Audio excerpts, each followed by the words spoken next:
से करना पड़ता है। तो सुंदर साहब जी अब शुरू करते हैं आज की चर्चा।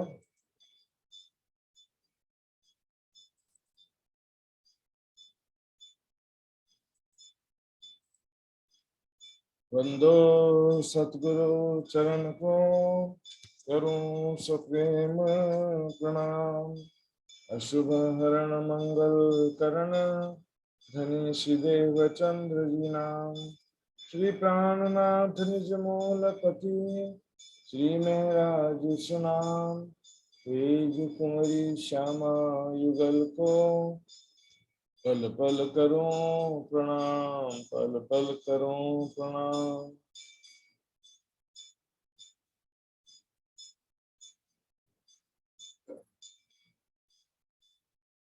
वस्त्र भूखन पहराई के सेवा करो सब साथ।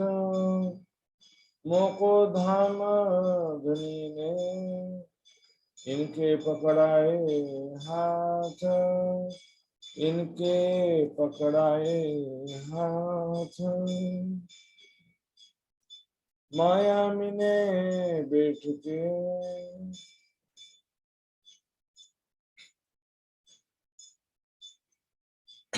प्यारे सुंदरनाथ जी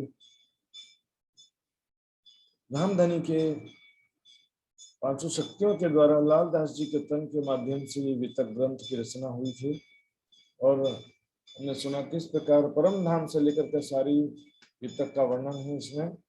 हमने कल सुना था किस प्रकार बिहारी जी के धाम, श्री देवचंद जी के धाम गमन के पश्चात बिहारी जी का गादीभिषेक किया गया और बिहारी जी की तानाशाही कैसे शुरू हो गई।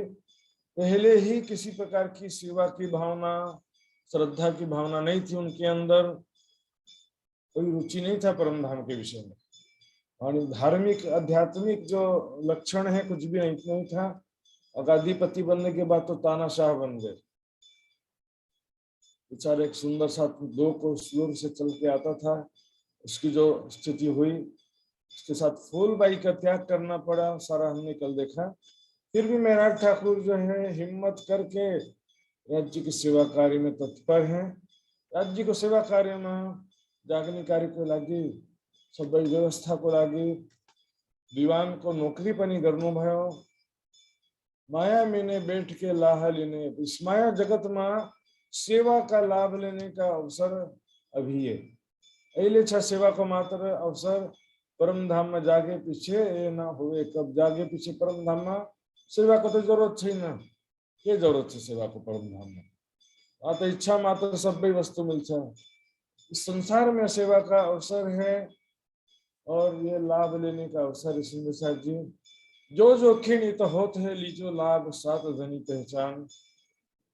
ये अवसर तुम्हें बहुरी ना आवे, ये कहती हो नहीं बातें जान। ये अवसर तुमको बार बार नहीं मिलेगा सुंदर साहब जी। इस वास्ते इस बात की लूट होए करनी, इस बात की उनको लूट करना पड़ेगा।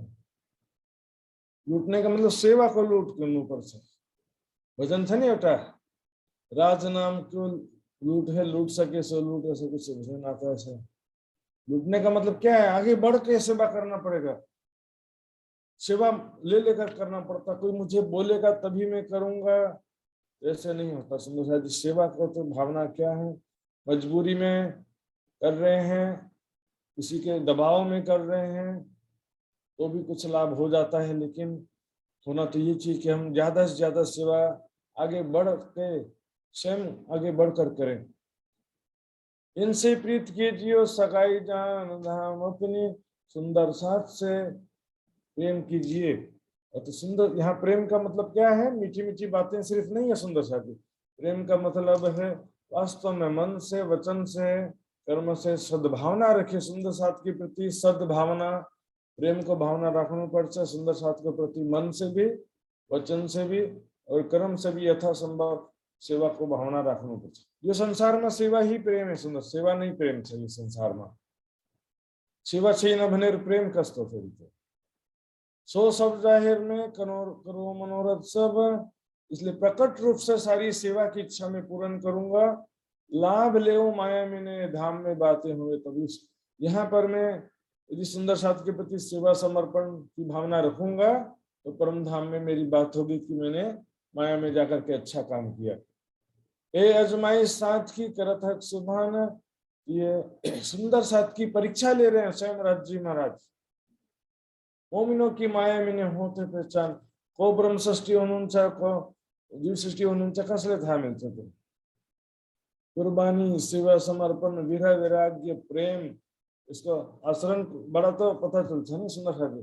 पहले बहिष्ठ में ब्रह्म सृष्टि के जीव अखंड होंगे, लेकिन कौन नाम रखा ब्रह्म सृष्टि सुंदर साथ मोमिन क्यों उनसा पहली रहनी में जो आएगा सुंदर साथ जी, सेवा समर्पण होगा, इश्क ईमान होगा, वो तो पहली बहिष्ठ में आएंगे सुंदर साथ जी।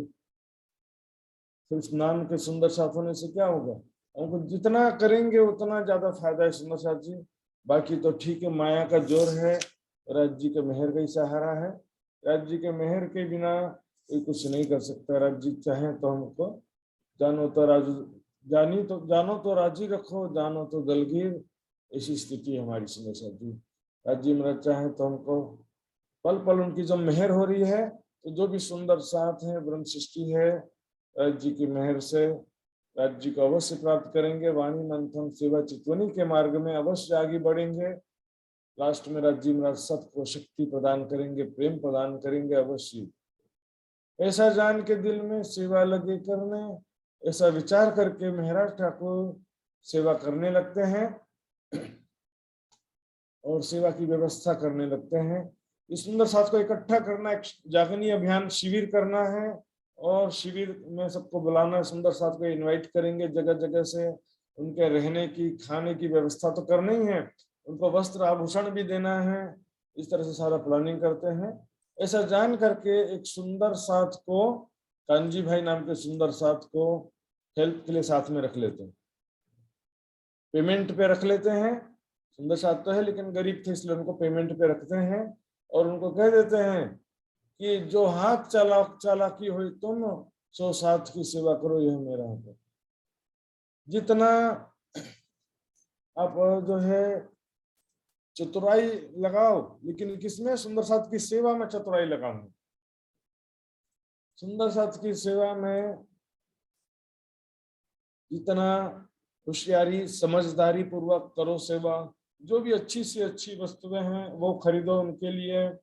कछु ना पीछा देखियो करते खर्च में, पैसा मैं दे रहा हूं ना, तुमको क्या चिंता है, खर्च करने में जरा भी कंजूसी ना करना।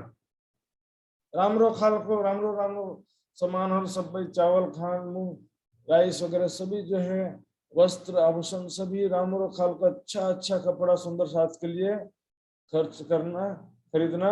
मैं सब सौंपिया तुम्हें दिया मुद्दा तेरे हाथ, मैंने तुम्हें जिम्मेदारी सौंपा है, अच्छे से अच्छा करना है सुंदर साथ। बिहारी जी को भूषण रुच के दियो बनाए। बिहारी जी बोले हमारे गादीपति विराजमान धाम के धनी बिहारी जी हो गए हैं, उनके लिए बोले अच्छे से अच्छा वस्त्र और आभूषण उच्च कोटि का रखना।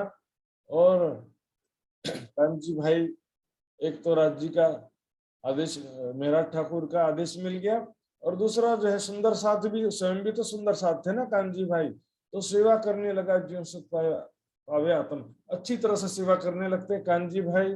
नागजी भाई के लिए हथियार भी खरीदा, वस्त्र आभूषण भी खरीदा।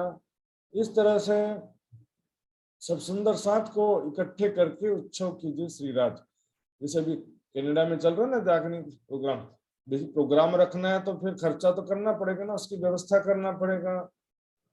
इसमें सबसे इम्पोर्टेंट खाने के सामान सब वहां पर देखेंगे लिखा, मैदा घी खांड को इकट्ठा करो तुम, है ना। सुंदर साथ के लिए सब सामान, मैदा घी खांड ने शक्कर शुगर, ये सब खाद्य सामग्री वस्त्र आभूषण सब खरीद खरीद के इकट्ठा करते जा रहे थे, प्लानिंग कर रहे थे।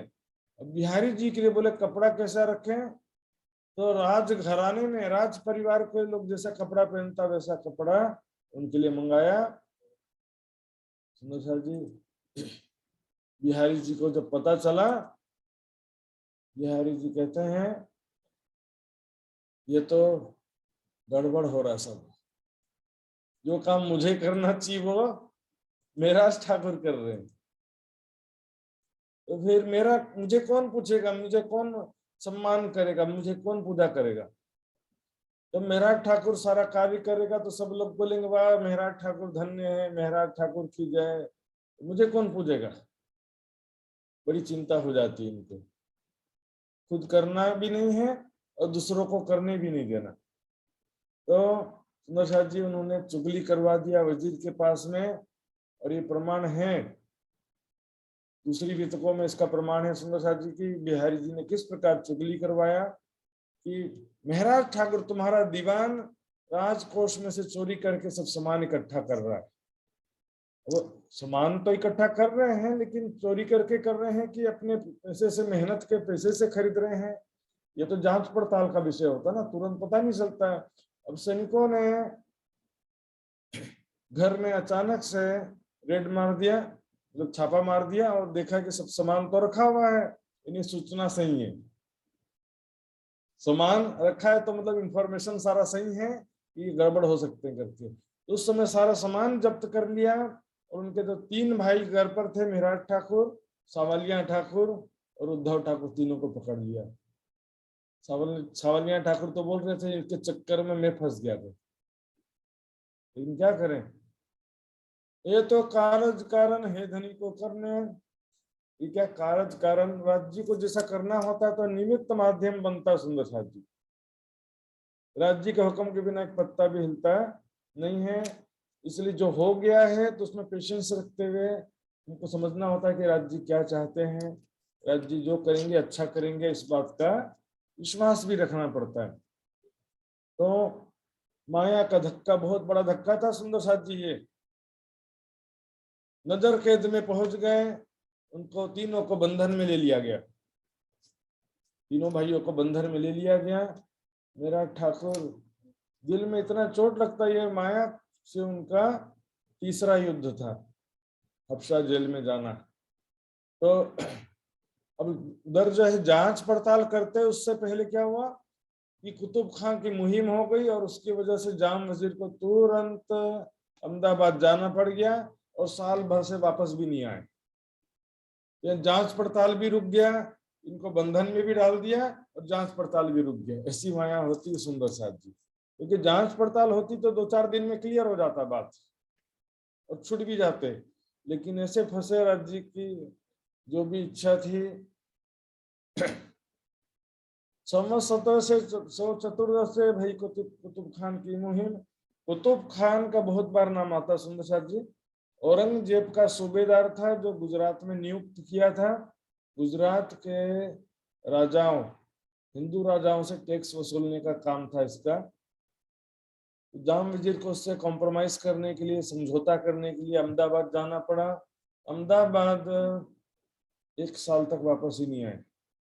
अहमदाबाद गए पर 1 साल तक वापस ही नहीं आए, आ सके। यहाँ पर महाराज जी बहुत ज्यादा विरह में,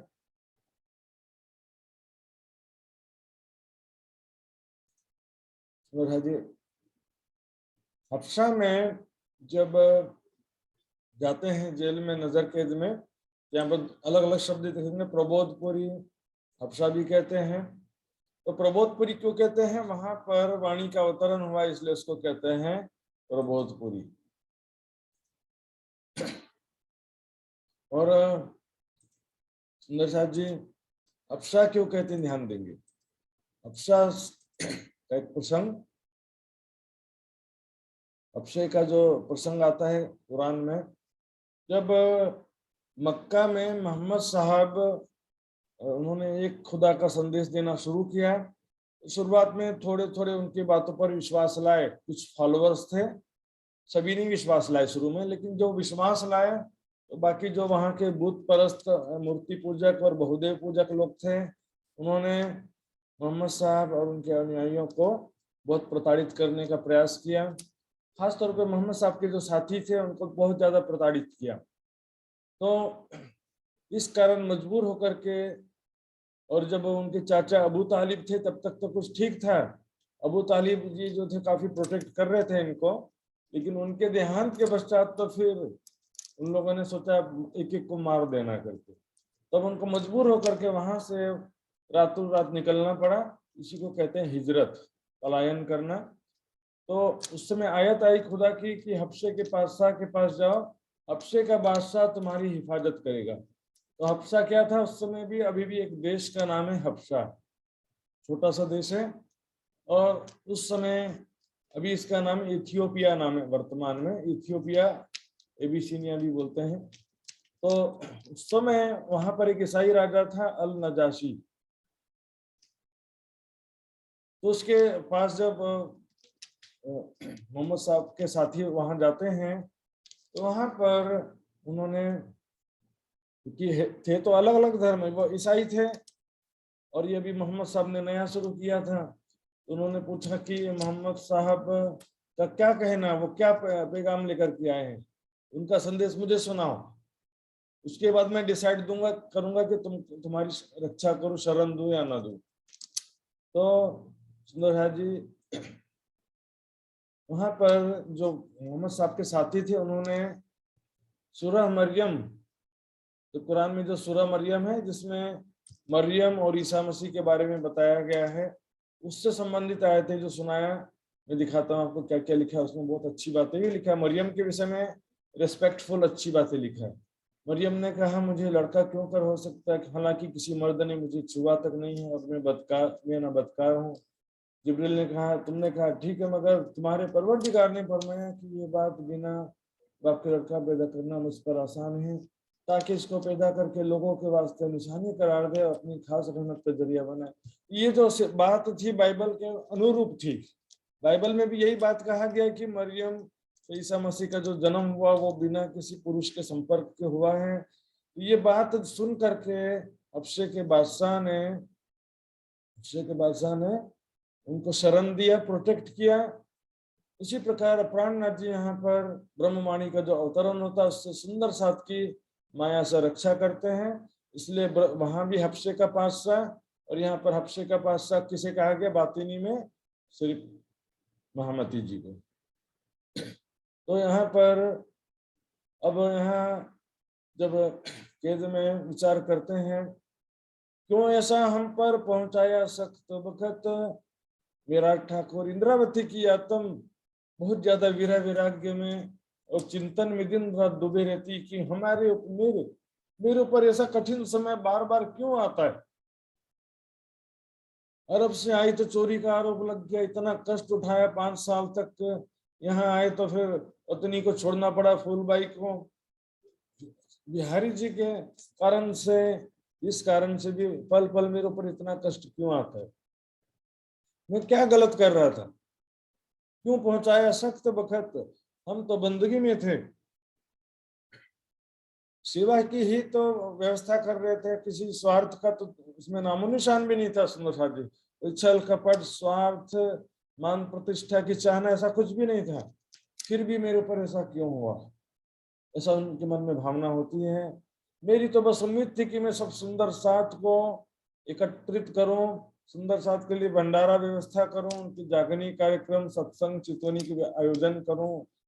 सिर्फ खाना थोड़ी खाएंगे इकट्ठा होंगे तो, खाना तो आवश्यकता है ना भाई, सुंदर साथ आए तो उनकी भोजन की व्यवस्था तो करना पड़ेगा, लेकिन उनको जागनी कार्य करना है, व्यवस्था करना है। तो मैं क्या गलत कर रहा था। इस प्रकार से वो, हे धामधनी अब मुझे बस अपने चरणों में बुला लो, अब मुझे इस दुनिया में रह के क्या फायदा, जब आप मुझसे कुछ करवाना ही नहीं चाहते तो फिर क्यों रखा हुआ यहाँ पर।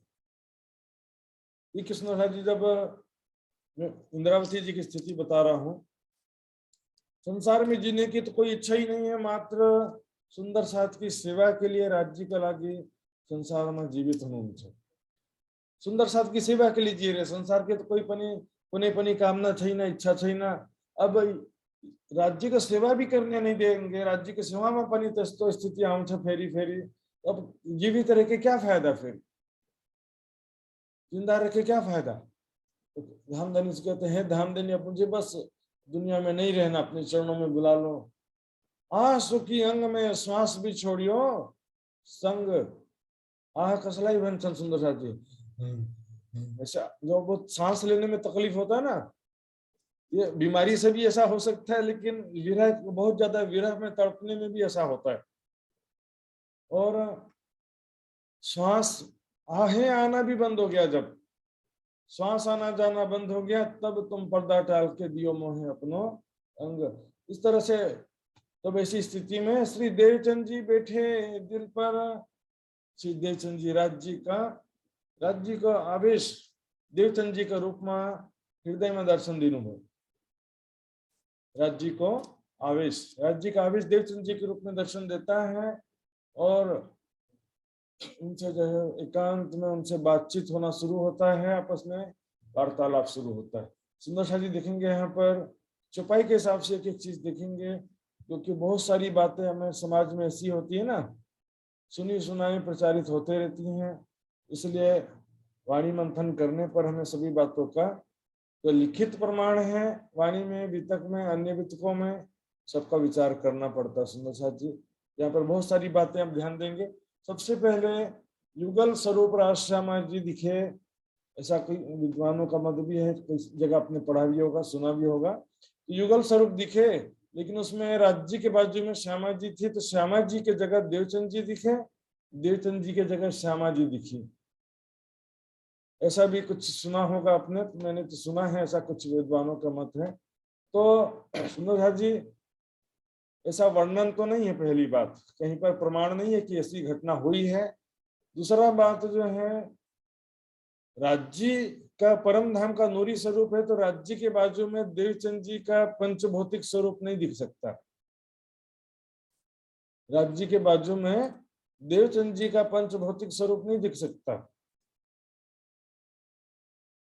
या तो ऐसा पॉसिबल हो सकता था कि देवचंद जी के हृदय में राजश्यामा जी दिखाई देते, या देवचंद जी की जगह में टोटली राजश्यामा जी दिखते, क्योंकि देवचंद जी के अंदर तो राज्य भी थे और श्यामा जी भी थे, दोनों ही थे ना, सिर्फ श्यामा जी तो नहीं थे। तो सिर्फ श्यामा जी के जगह देवचंद जी क्यों दिखेंगे, राज्य भी तो थे उनके अंदर। तो जी वास्तव में सबका कोई प्रमाण नहीं है। यहाँ पर वितक में हम क्या लिखा देखेंगे, और अन्य वितकों में क्या लिखा वो भी देखेंगे। तो वितक में क्या लिखा है सबसे पहले देखते हैं। लगे चर्चा करने वर्णन वाणी स्वरूप। अब राज्य देवचंद जी से जो बातचीत हुआ, मेरा ठाकुर का इंद्रावती की आत्म का बातचीत हुआ, और उसके पश्चात जो है राज्य का आवेश उनके अंदर विराजमान हो गया, और उनके मुख से वाणी का अवतरण शुरू हो गया। लगे चर्चा करने वर्णन वाणी स्वरूप। कहाँ का स्वरूप और कहाँ की वाणी अवतरित हुई सुंदर साथ जी? देखिए, श्री ठकुरानी जी का श्रृंगार पहले हुआ, जो ये या रास लीला का परम धाम का श्रृंगार वर्णन नहीं हुआ सुंदर साथ जी। रास लीला का श्यामा जी का श्रृंगार, ठकुरानी जी का श्रृंगार, और रास लीला का ही राज्य का श्रृंगार वर्णन हो रहा है। तो यहाँ पर क्या मतलब है, वर्णन वाणी स्वरूप। कौन से स्वरूप का वर्णन हुआ? रास लीला के में जो राज्य का स्वरूप था, रास लीला में जो श्यामा जी का स्वरूप था, वो वर्णन होने लगा। क्यों करते दिल खुला बैठे दिल सुंदर रूप अनुभव, इस प्रकार उनके हृदय में वो शोभा भी दिखाई देने लगी। जिसका वाणी अवतरण हो रहा था, वो शोभा भी उनको दिखाई देने लगी। अब यहाँ पर जिसका वर्णन हो रहा वही तो शोभा दिखाई देगी ना सुंदर साथ जी। यहाँ पर रास लीला को स्वरूप श्रृंगार को वर्णन भई रहे कुछ, यहाँ पर चर्चा भी स्टार्ट हो गया। देखिए, वाणी अवतरण चर्चा बने को के वाणी अवतरण स्टार्ट भय को, तो वाणी अवतरण में रास को श्रृंगार को वर्णन भई रहे कुछ बने, तो फिर दर्शन पनी तो रास को श्रृंगार को कुंच नहीं। या देखिए सुंदर साथ जी, अन्य वितकों में क्या लिखा है और वाणी में क्या लिखा हम देखेंगे। क्योंकि इंद्रावती ने हमने देखा ऊपर क्या वो कर रही थी, विरह किस बात का था कि मैंने क्या ऐसा, क्यों हम पर ऐसा सखत बखत आया, हम तो बंदगी में थे, मैं बंदगी सेवा में ही था, निस्वार्थ भाव से सेवा करना चाह रहा था, तो मेरे ऊपर ऐसी कठिन परिस्थिति क्यों आई। तब देवचंद जी जब उनको दर्शन देते हैं, तब उनसे वो इसी बात को विचार कहती है कि धनी देवचंद जी, मेरे साथ आपने ऐसा क्यों हो रहा बार बार। ये देखेंगे सुंदर जी वृतांत मुक्तावली में लिखा हुआ है, प्रगटे धाम हृदय विषय श्री देवचंद जी स्वरूप। धाम हृदय में श्री देवचंद जी का स्वरूप दिखाई दिया और सुंदर श्री इंद्रावती लरी धनी सोजोर, उनसे इंद्रावती जो है धनी से देवचंद जी से लड़ाई करती कि धर्म धाम धर्म पर हम क्यों कीन हुए, तो मैं तो सेवा के कार्य में था, धर्म कार्य में था, मेरे पर इतना जोर क्यों होता है बार बार। तब देवचंद जी ने उनको हुक्म दिया कि पूर्व दिशा में जब विंध्याचल पर्वत पर जाओगे, अन्ना जी जाओगे, वहां पर सब सुंदर साथ का मेला होगा, वहां पर सब सुंदर साथ जागृत होंगे। यहाँ जामनगर में हब की दाल नहीं गलने वाली, जामनगर में बिहारी जी का शासन रहेगा, वहां पर तुम्हारी बात कोई सुनने वाला नहीं है। देखेंगे इसी विषय को वाणी में कैसे कहा गया, तो देख दिल विचार के उड़ जासी सब असत, सारों के सुख कारने तो जाहिर भई वहां मत। उसे कहते हैं कि तुम सारों के सुख कारणे तुम महामत के रूप में जाहिर हुई हो। जो भी धर्म ग्रंथ है दुनिया में, इसका गूढ़ अर्थ कोई भी नहीं समझ सका, वो अर्थ जो है तुम करोगे, तुम खोलोगे, सारा रहस्य स्पष्ट करके आप ही बताओगे। इस प्रकार से सुंदर जी वहां पर इंद्रावती जी और देवचंद जी के रूप में राज्य जो आवेश आया है उनका बातचीत होता है। यहाँ पर मूल स्वरूप राज्य के दर्शन देने का वर्णन नहीं है सुंदर साथ जी, क्योंकि ये चौपाई का उदाहरण देते हैं, बैठे दिल सुंदर रूप अनूप अर्थात राज्य का स्वरूप विराजमान हो गया ऐसे कहते हैं। लेकिन यहाँ पर तो रासलीला का श्रृंगार का अवतरण स्वरूप का वर्णन चल रहा है सुंदर साथ जी। यहाँ पर वर्णनवाणी स्वरूप रासलीला का अवतरण शुरू हो गया, उसके बाद जो दर्शन हो रहा है तो रासलीला का स्वरूप को आवेश बड़ा वर्णन भई रहे को अच्छा दर्शन पनि तो रासलीला का स्वरूप का हुन्छ नि। सुंदर साथ जी श्री ठकुरानी जी का श्रृंगार सबसे पहले वर्णन होता है, पीछे राज्य का श्रृंगार जरूर करने का, राज्य के श्रृंगार का पनि वर्णन होना। कहाँ का वर्णन, रासलीला में कैसा था राज्य का श्रृंगार, रासलीला में वृंदावन में श्यामा जी का कैसा श्रृंगार था। योग माया नो देह धरी ने श्री श्यामा जी थया तैयार तिहा तत्किन तेने ठामे मारे साथे की दो श्रृंगार। सब साथ का श्रृंगार के पश्चात सभी सुंदर साथ का भी श्रृंगार का वर्णन होता है। इस प्रकार दिल खुला इन वक्त रास की रामतें साथ के भी करो रोशन, रास की रामतों का भी वर्णन होता है। यही सेवा साथ जी सुन सुख पावे सैयन, बस यही बात जो है राज्य कहते हैं कि तुमको धन की सेवा नहीं करनी है, तुमको कौन सी सेवा करनी है, ज्ञान की सेवा करनी। मेरा ठाकुर पैसा कमाने जाएंगे तो ज्ञान का प्रचार कौन करेगा सुंदर साथ जी, बनोस्तपाई। यदि हम सभी लोग नौकरी करने में ही रहेंगे, कुछ को तो छोड़ना पड़ेगा ना, सारे नहीं छोड़ सकते, लेकिन कुछ। अब मेहराज ठाकुर जो है राज्य का यही हुक्म था कि तुमको धन की सेवा नहीं करना, तुमको कौन सी सेवा करना है, ज्ञान की सेवा करना। सुन सुख पावे सय्यन, ज्ञान को पनि एउटा सेवा मात्र छ सुन्दर साथ जी, अरू कहीं पनि छैन।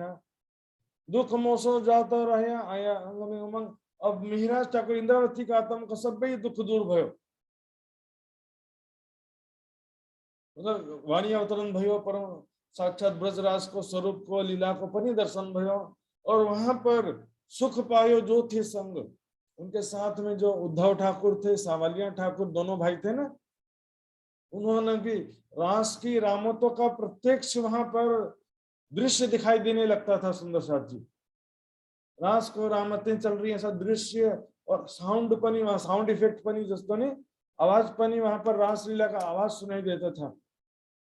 सैनिकों ने जाकर रानियों को बताया, वजीर की जो रानियां थी, रानियों को जाकर के बताया सैनिकों ने।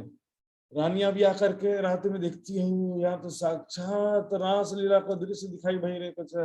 रानियां समझ जाती हैं, आकर के माफी मांगती अपने पति के लिए और कहती हैं आपको जो भी सेवा हो मुझे बताइए, हम आपको रिहा तो नहीं करवा, अभी तुरंत तो नहीं कर सकते हैं, पति जैसे ही आएंगे तो रिहा करवाएंगे, लेकिन अभी मेरे लायक जो भी सेवा हो बताइए। तो सबसे पहले उद्धव ठाकुर ने दीवाल में लिखा। सबसे पहले उद्धव ठाकुर ने दीवाल में ये रास की वाणी को लिखना शुरू किया था। बाद में जब रानियों ने कागज और पेन दे दिया तो फिर उसको सारी वाणी को कागज और पेन में भी उतारा। इसी को सुंदर साहब जी वृत्तांत मुक्तावली में मिश्री की ईंटें गिरना लिखा हुआ। मिश्री की ईंटें गिरते हैं, गिरी जिनके द्वारा जो है सभी जो भी मिश्री की ईंटें खाएगा वो अखंड मोक्ष प्राप्त करेगा, अखंड आनंद को प्राप्त करेगा। सुनो साहब जी, देखिए वर्तमान दीपक में लिखा है कि उत्तम बाई की वासना ने वाणी लिखने का काम किया था। अभी तक में भी आता है सुंदर साहब जी। सामलिया बड़े भाई कोई ताया ईमान। सामलिया ठाकुर जो कि हमेशा से विरोधी थे, हमेशा से मेराठ ठाकुर के विरोधी थे। विरोध अच्छा नहीं लगता था उनको मेराठ ठाकुर का इस सब तरह से चर्चा सत्संग में जाना आना। लेकिन यहाँ पर उन्होंने जब देखा प्रैक्टिकली ऐसा विरह, ऐसा राज्य की शक्ति, पूरा शरीर से ग्लो लाइट निकल रहा है ऐसा लगता था। और वहां पर जो रासलीला का दृश्य दिखाई देता था, आवाज सुनाई देती थी, पत्थर काले जो ढीक होते सो भी हुए टूक टूक।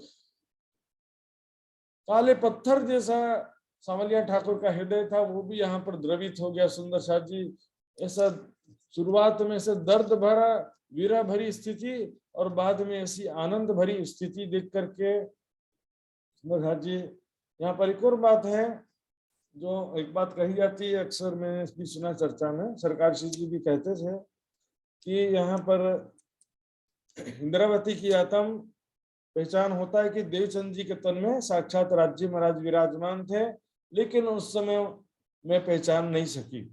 मेरे धनी धाम के दुल्हा में कर न सकी पहचान। और खटरुति में भी जो चुपाइयां आती है, पोते प्रगट पधारिया छो अने आड़ा देव छो ब्रजनेरास। आप स्वयं देवचंद जी के तन में थे और ब्रजरास को आप बीच में ला दिए, इस कारण हम आपकी पहचान नहीं कर सके।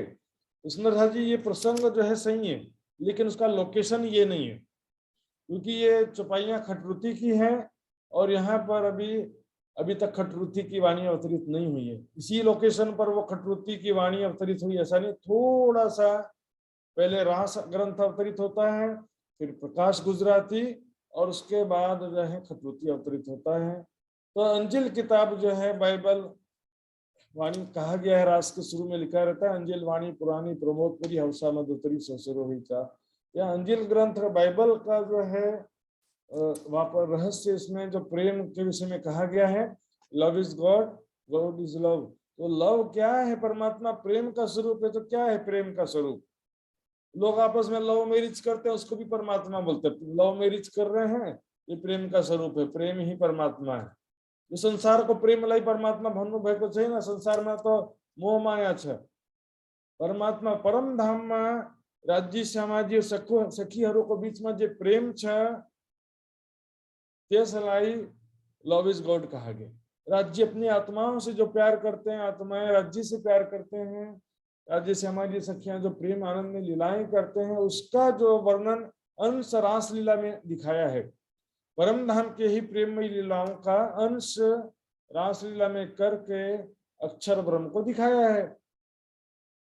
तो सुंदर जी इस कारण से रासलीला की इस वाणी को भी अंजिल वाणी कहा। यहाँ पर परमात्मा प्रेम का स्वरूप है, तो क्यों ऐसा कहा गया वो बताया गया है। तो सुंदर जी यूं करते चर्चा जब राय लेकिया जोर, इस प्रकार जोश की शक्ति से वाणी तो अवतरित हो ही रहा था, लेकिन जोश की शक्ति और ज्यादा जोर लगाती और फुल पावर आ गया। आया जोश इन समय कछु ना रही, कोई किसी प्रकार की कमी नहीं होती है और वाणी का अवतरण पूरे पूर्ण गति से चालू है। सुंदर साथ जी रास की वाणी पूरी हो गई और वाणी निकसी मुख से सुर कलाम जम्बूर के, और भी वाणी रास के पश्चात प्रकाश गुजराती भी वाणी अवतरित होती है। यहाँ पर जो जो आयतें उतरी, उत्तम बाई लिखी जो जो आयतें उतरती जाती हैं अर्थात चुपाइयां अवतरित होती जाती हैं, उत्तम बाई लिखते जाते हैं। पहले वहां से उतार के पुस्तक से, कहाँ से उतार के? दीवाल में लिखा है तो वहां से उतार के पुस्तक में चढ़ा दिया। इस प्रकार अंजिल जम्बूर और फिर षटरुति ग्रंथ भी यहाँ पर अवतरित होते हैं, जिसमें इश्क विरहा का उतरियानुर। किस प्रकार यहाँ पर विरह, एक एक ऋतुओं में विरह हुआ था। खटरुति में 2 प्रकार का विरह, शुरू के 8 प्रकरण में 7 ऋतुओं का आता है, उसके बाद फिर से 7 प्रकरण में फिर से 7 ऋतुओं का आता है। तो दोनों अलग अलग समय का वर्णन है। पहले 8 प्रकरण में 1708 से 1710 तक एक ही पुरी में रहती हुई जो जुदागी हुआ था उसका विरह है, और 1712 से 1715 तक में फिर सिद्धेश्वर जी के धाम गमन के पश्चात जो भी स्थिति बनी उसका विरह है।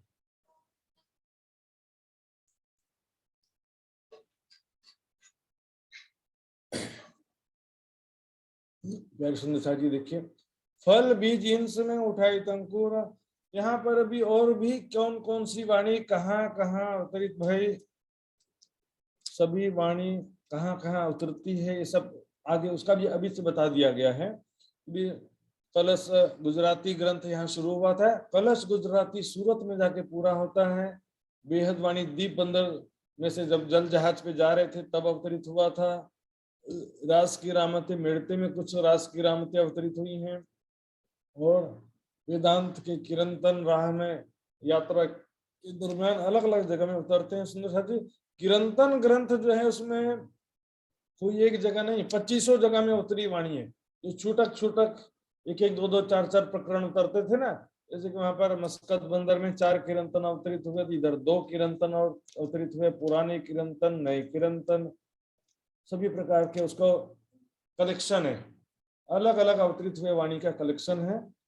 कहिया कलश सनंद अनूप शहर बखत, सूरत में कलश गुजराती होता है, अनूप शहर में सनंद की वाणी अवतरित होती है। फिर वहां पर प्रकाश गुजराती और कलश गुजराती को हिंदुस्तानी भाषा में वहां पर अवतरण होता है। रामनगर में बहुत सारी वाणी की शुरुआत होती है, पन्ना में जाकर के पूर्ण होते हैं। और जो कुरान से संबंधित वाणियां हैं, कुरान और हदीसों से संबंधित, जैसे कि खुलासा और मार्फत सागर ग्रंथ पन्ना जी में अवतरित होता है। जो प्रदक्षिणा निज धाम की, 7 स्वरूप श्री राम, परम धाम के जितने भी परिक्रमा, जो प्रदक्षिणा परम धाम की, प्रदक्षिणा या परिक्रमा का मतलब क्या होता है? परिक्रमा मतलब ऐसे मंदिर की परिक्रमा लगाते हैं ऐसा मतलब नहीं होता सुंदर साथी। परम धाम में विचरण करना, परम धाम में भ्रमण करना, राज्य महाराज के साथ लीला विहार करना, इसको बोलते हैं परिक्रमा। देखेंगे 7 दिन की परिक्रमा में परम धाम की लीलाओं का वर्णन है सुंदर साथी। लेकिन यहाँ पर बात चल रही है परिक्रमा ग्रंथ की। परिक्रमा ग्रंथ का अवतरण कहाँ पर हुआ? और 7 स्वरूप श्री राजराज जी के स्वरूपों का सारा वर्णन पन्ना जी में होता, 100 सारे पन्ना में। यहाँ पर पन्ना जी में वाणी अवतरण का प्रसंग है सुंदर साथ जी। वास्ते संयन के सुख का, ताकि परिक्रमा सागर श्रृंगार की वाणी से सुंदर साथ को परम धाम का सुख मिल सके, इसलिए ये वाणी पन्ना जी में अवतरित होती है। यहाँ पर सुंदर साथ जी, ठीक है चलो, ये पन्ना जी में अवतरण का प्रसंग है। वास्तव में पन्ना जी में ये सब चीजें हैं ऐसा नहीं कहा जा रहा है, वाणी अवतरण का प्रसंग है। तर पन्ना जी में राज्य की शक्ति विराजमान है। तर ये चुपाई को मैं अर्थ बता रहा हूँ, इस चुपाई का जो अर्थ है वो बता रहा हूँ मैं। यहाँ पर कहा जा रहा है वाणी अवतरण को पूरा अच्छा। यहाँ पर दूसरी बात, यहाँ पर जो हम परिक्रमा की बात करते हैं, कई सुंदर साथ क्या करते हैं, जो प्रदक्षिणा निधाम की 7 मतलब 7 परिक्रमा भंसन, परिक्रमा परम धाम में कति परिक्रमा छे भंसन? 7 परिक्रमा छे। तर वाणी में, वितक में, बड़ी वृत्त में, अनिवृतक में कहीं भी सुंदर साथ जी 7 परिक्रमा का वर्णन छैन, कथा परी छैन। चर्चिनी की दृष्टि से देखेंगे तो परम धाम में बहुत सारे परिक्रमा हो जाएंगे, और यहाँ तो बड़ा एडजस्टमेंट करके 7 परिक्रमा करते। पहली परिक्रमा तो बोल दिए चलो कि 7 वन हो गए, इधर बट पीपल, फूल बाग, लाल चबूतरा, बड़ा वन और ताड़ वन हो गया। अब दूसरी परिक्रमा क्या करेंगे? उखराज, पकाड़, जमुना जी, इधर अहोत कोसर, और जो भी लाइन से प्रॉपरली एक लाइन में तो है भी नहीं यहाँ पर। और देखेंगे आगे तो कितनी सारी परिक्रमाएं, जेवरों के महल की 9 पिरावे हैं, छोटी राम की 4 हर हवेलियां हैं, बड़वन, मधुबन, महावन में तो फिर वहां तो माणिक पहाड़ की सीमा में है। यहाँ पर क्या परिक्रमा तो चर्चनी का दृष्टि में ढेरी परिक्रमा छन जहां से, लेकिन यहाँ पर 7 परिक्रमा की बात नहीं है सुंदर साथ जी, 7 स्वरूप श्री राज की बात है। जो प्रदक्षिणा निधाम, प्रदक्षिणा मतलब परम धाम में जो भी लीला विहार के स्थान है, 25 पक्षों का सारा वर्णन वाणी जो है परिक्रमा ग्रंथ और सागर ग्रंथ, श्रृंगार ग्रंथ की वाणी सब पन्ना जी में अवतरित होती है। एक खिलवत और सागर के तिकवाणी और सोही मौनो वास्ते मजल परनाट और ज्यादातर वाणी पन्ना में अवतरित होती है सुंदर साथ जी। यहाँ पर वाणी अवतरण का प्रसंग हमारे सामने आया सुंदर साथ जी। 12 महीने वहां पर हफ्सा में रहना पड़ा।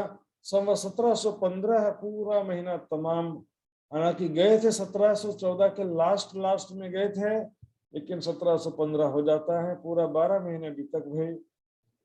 तब यहाँ जो जाम वजीर था जिसने कैद किया था वो चला गया था कुतुब खां के पास। कुतुब खां से समझौता करके 1 साल बाद वापस आते हैं। जैसे ही वापस आए तो उनकी रानियों ने कहा कि क्या किया तुमने, बिना सोचे समझे ऐसे दिव्य पुरुष को तुमने पकड़ लिया और उनका सारा सामान भी लूट लिया, घर का सारा सामान जब्त कर लिया और उनको बंधन करके साल भर से बंधन में रखा हुआ है। ऐसा ज्वलन क्यों पहुंचाया? ऐसे दिव्य पुरुष से हमने अपनी आंखों से देखा कि वो उन्होंने किस तरह से चमत्कारिक लीलाएं होती थी, रासलीला होती थी, हमने देखा। खिताब छोड़ो, उनको तुरंत छोड़ दो और माफी मांगो उनसे, माफी मांग करके सम्मान उनको छोड़ो यहाँ से। दे सिरो पाव घरे पठाओ। सिरे पाव क्या होता है? ये सम्मानित करने के कुछ 5 वस्त्र होते हैं सुंदर साथ जी। जो किसी को भी जैसे अपन क्या करते हैं मंच में शॉल ओढ़ाते हैं ना, रेस्पेक्ट सम्मान करने के लिए शॉल ओढ़ाते हैं, उसी तरह से 5 वस्त्र का सेट होता है जो राज दरबार में किसी को सम्मानित करने के लिए दिया जाता है। इस प्रकार से दलगीर होवे जिन, अर्थात वो दुखी ना हो। आपको ये तो इतना कष्ट दिया, आपकी वजह से उनको जो कष्ट हुआ है, आपका क्या बुरा हालत होगा सोच लेना। सुंदर साथ को कष्ट देना राज्य को कष्ट देने के बराबर है सुंदर साथ जी। और यहाँ तो साक्षात महाराज जी जिनके अंदर राज्य विराजमान हो गए हैं, उसकी बात चल रही है।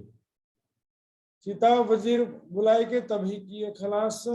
वजीर तुरंत सबसे पहले ये काम करते हैं, मेरा ठाकुर लाए रिहा करनो भयो और ससम्मान उनको जो है रेस्पेक्ट के साथ में बाइज्जत बरी किया गया। किताबें उतरी कादर से बिन धाम न रही आस। और यहाँ पर महाराज जी तो किसी प्रकार का दुख नहीं था उनके दिल में, राज्य की मेहर से वाणी का अवतरण हो जाता है, राज्य की सिवा उनके मन में कोई चाहना थी भी नहीं। अब वापस जब आते हैं बिहारी जी के चरणों में बिहारी जी बोलते हैं अच्छा खुश हो रहे थे साल भर से, बोले फिर आ गया। औपचारिक रूप से बिहारी जी कहते हैं महाराज ठाकुर बहुत दुख हुआ जानकर। महाराज जी कहते हैं इंद्रावती जी, महाराज जी क्या कहते हैं, दुख कैसा, मुझे कोई दुख नहीं हुआ, मैं तो बहुत प्रसन्न हूँ, राज्य की इतनी मेहर हुई है, इतनी वाणी का अवतरण हुआ है, किस प्रकार से राज्य की मेहर हुई सारी बात बताते हैं। तब 7 सबों ने इनसे देखी मेहर से राज, सब सुंदर साथ समझ गए कि राज्य की बहुत मेहर उतरी है महाराज ठाकुर पर, इंद्रावती की आत्म पर। जो हफ्सा जेल में ऐसी वाणी का अवतरण हुआ, राज्य ने महाराज ठाकुर इंद्रावती के हाथ में सब सुंदर साथ की बाहें पकड़ाई है, अर्थात समस्त सुंदर साथ की जागने की जिम्मेदारी इन्हीं को सौंपा है। राज्य की शक्ति महाराज जी के अंदर ही विराजमान है, बिहारी जी के अंदर नहीं है। सुंदर साथ समझने लगे, बिहारी जी घबराने लगे। ये तो बिहारी जी चमके सुन खटरुती के सुकन, बिहारी जी घबराते हैं खटरुती का वचन सुनकर। इसमें तो सारा लिखा हुआ है, ये सब पढ़ेंगे तो फिर मुझे कौन राज्य मानेगा, मुझे कौन धाम धनी मानेगा, कौन मेरी सेवा करेगा। खटरुती में मैंने बताया था, यहाँ पर उद्धवडा वाला जो प्रसंग लिखा हुआ है, हमारा धनी रे हम पासे, इंद्रावती कहती मेरे धनी मेरे अंदर विराजमान है, बिहारी जी के अंदर नहीं है। जो दोनों राय नहीं रे गोपियों न वालो, ये दोनों राय ने बिहारी जी हमारे प्रीतम नहीं, उनके अंदर राज्य विराजमान नहीं है। इंद्रावती ने एकांत हाथ आ गया, इंद्रावती के अंदर विराजमान हो गए हैं। और उसमें बहुत सारी ऐसी चुपाइयां आती सुंदर साथ जी।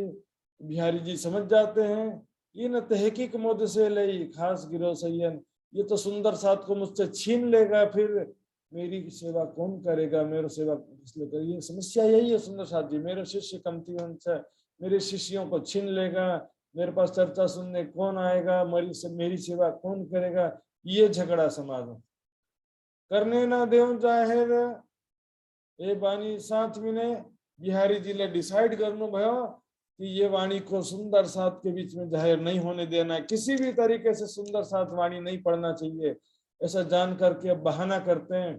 तो मुझे क्या मानते हो, धाम का धनी मानते हो कि नहीं?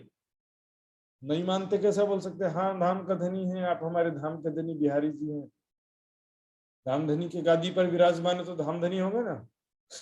और उसके बाद बिहारी जी कहते जब मुझे धाम का धनी मानते तो विरह क्यों किया आपने, ऐसा विरह क्यों किया आपने, ऐसा विरह क्यों किया आपने, मैं तो एक ही शहर में बैठा था, भले ठीक है तुम वहां थे और मैं यहाँ था, लेकिन एक ही तो शहर में थे ना, कोई दूर तो नहीं थे, सामने तो था, कौन सा इतना दूर चला गया था तुझसे, तेरा सारा विरह मेरे ऊपर पड़ गया, विरह का सारा भार मेरे ऊपर आ गया। बिहारी जी को विरह कर दिया जैसे कि कहते हैं कि अब ये वाणी रहने दो, सुंदर साथ को नहीं सुनाना है, क्योंकि सुंदर साथ जितना वाणी सुनेंगे उतना भार मेरे सिर पर बढ़ता जाएगा, उतना पाप मेरे सिर पर आता जाएगा कि मेरा विरह किया तुमने, इसलिए वाणी को अब रहने दो, इस वाणी को प्रचार मत करो, अपना जो मार्ग है सोई करो हाथ। श्री देवचंद जी ने जो रास्ता बताया है उसका फॉलो करो। देवचंद जी के गादी पर जो बिहारी जी हैं बस उनकी चर्चा सुनते रहो, और यह नया ग्रंथ वाणी का जरूरत नहीं है। वाणी तहाना पसरी वह शरत उस दिन, उस समय उस दिन वह वाणी वहां पर कोई भी सुंदर साथ पढ़ नहीं सका, देख नहीं सका, वाणी का प्रचार नहीं हो सका सुंदर साथ जी। वह शरत उस दिन इंतजार थे मोमिन पर सुन सके ना एक सुकन, सभी सुंदर साथ के दिल में बहुत इच्छा थी कि क्या वाणी है हम भी सुने, लेकिन बिहारी जी ने किसी को एक शब्द भी सुनने नहीं दिया, वाणी अपने पास रख लिया। तो समझ गए यहाँ पर मैं कुछ कर नहीं सकूंगा, यहाँ पर जामनगर में रहूंगा तो जागनी कार्य कुछ भी नहीं कर सकूंगा।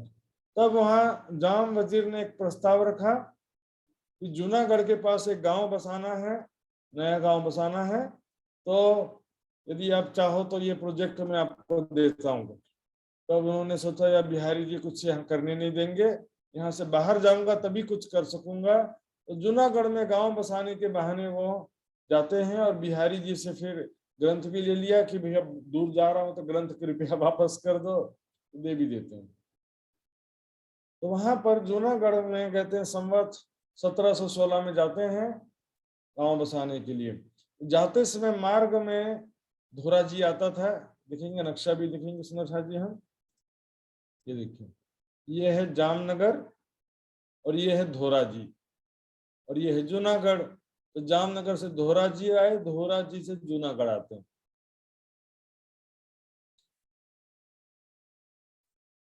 तो धोरा जी में प्रातः काल स्नान करके ध्यान कर रहे थे, तब वहां पर तेज कुंवरी जी अपने पिता वीर जी भान जी के साथ में आती वहां पानी भरने के लिए।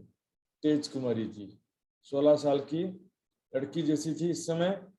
तो जैसे ही उन्होंने देखा मेहराज जी को, तुरंत साड़ी का घूंघट कर लिया।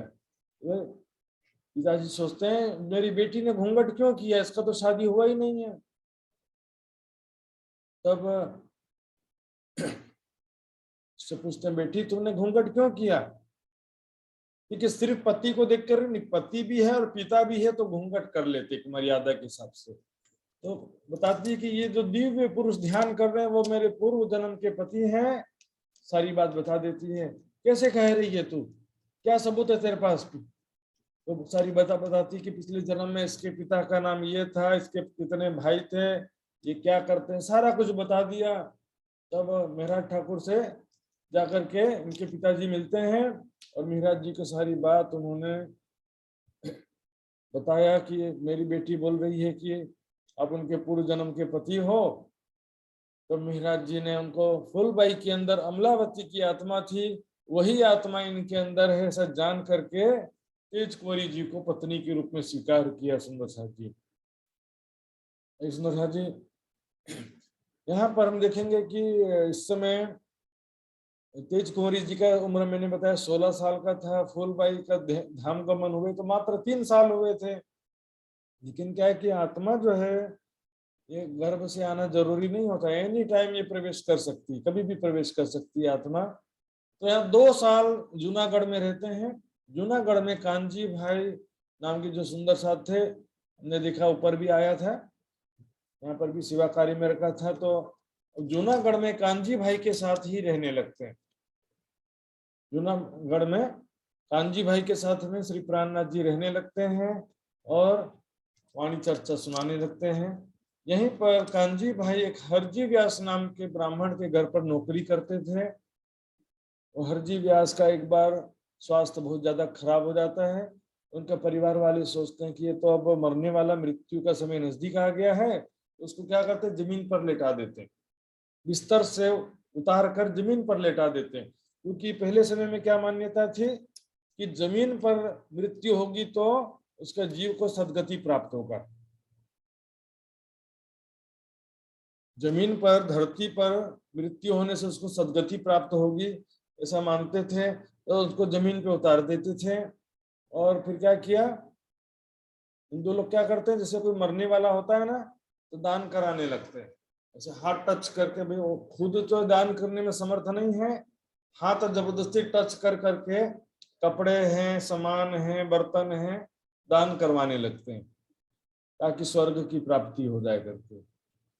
अब हरजी व्यास तो इतने बड़े विद्वान थे, दिग्विजय पंडित थे, जानते थे कि ये तो सारा गड़बड़ मामला है।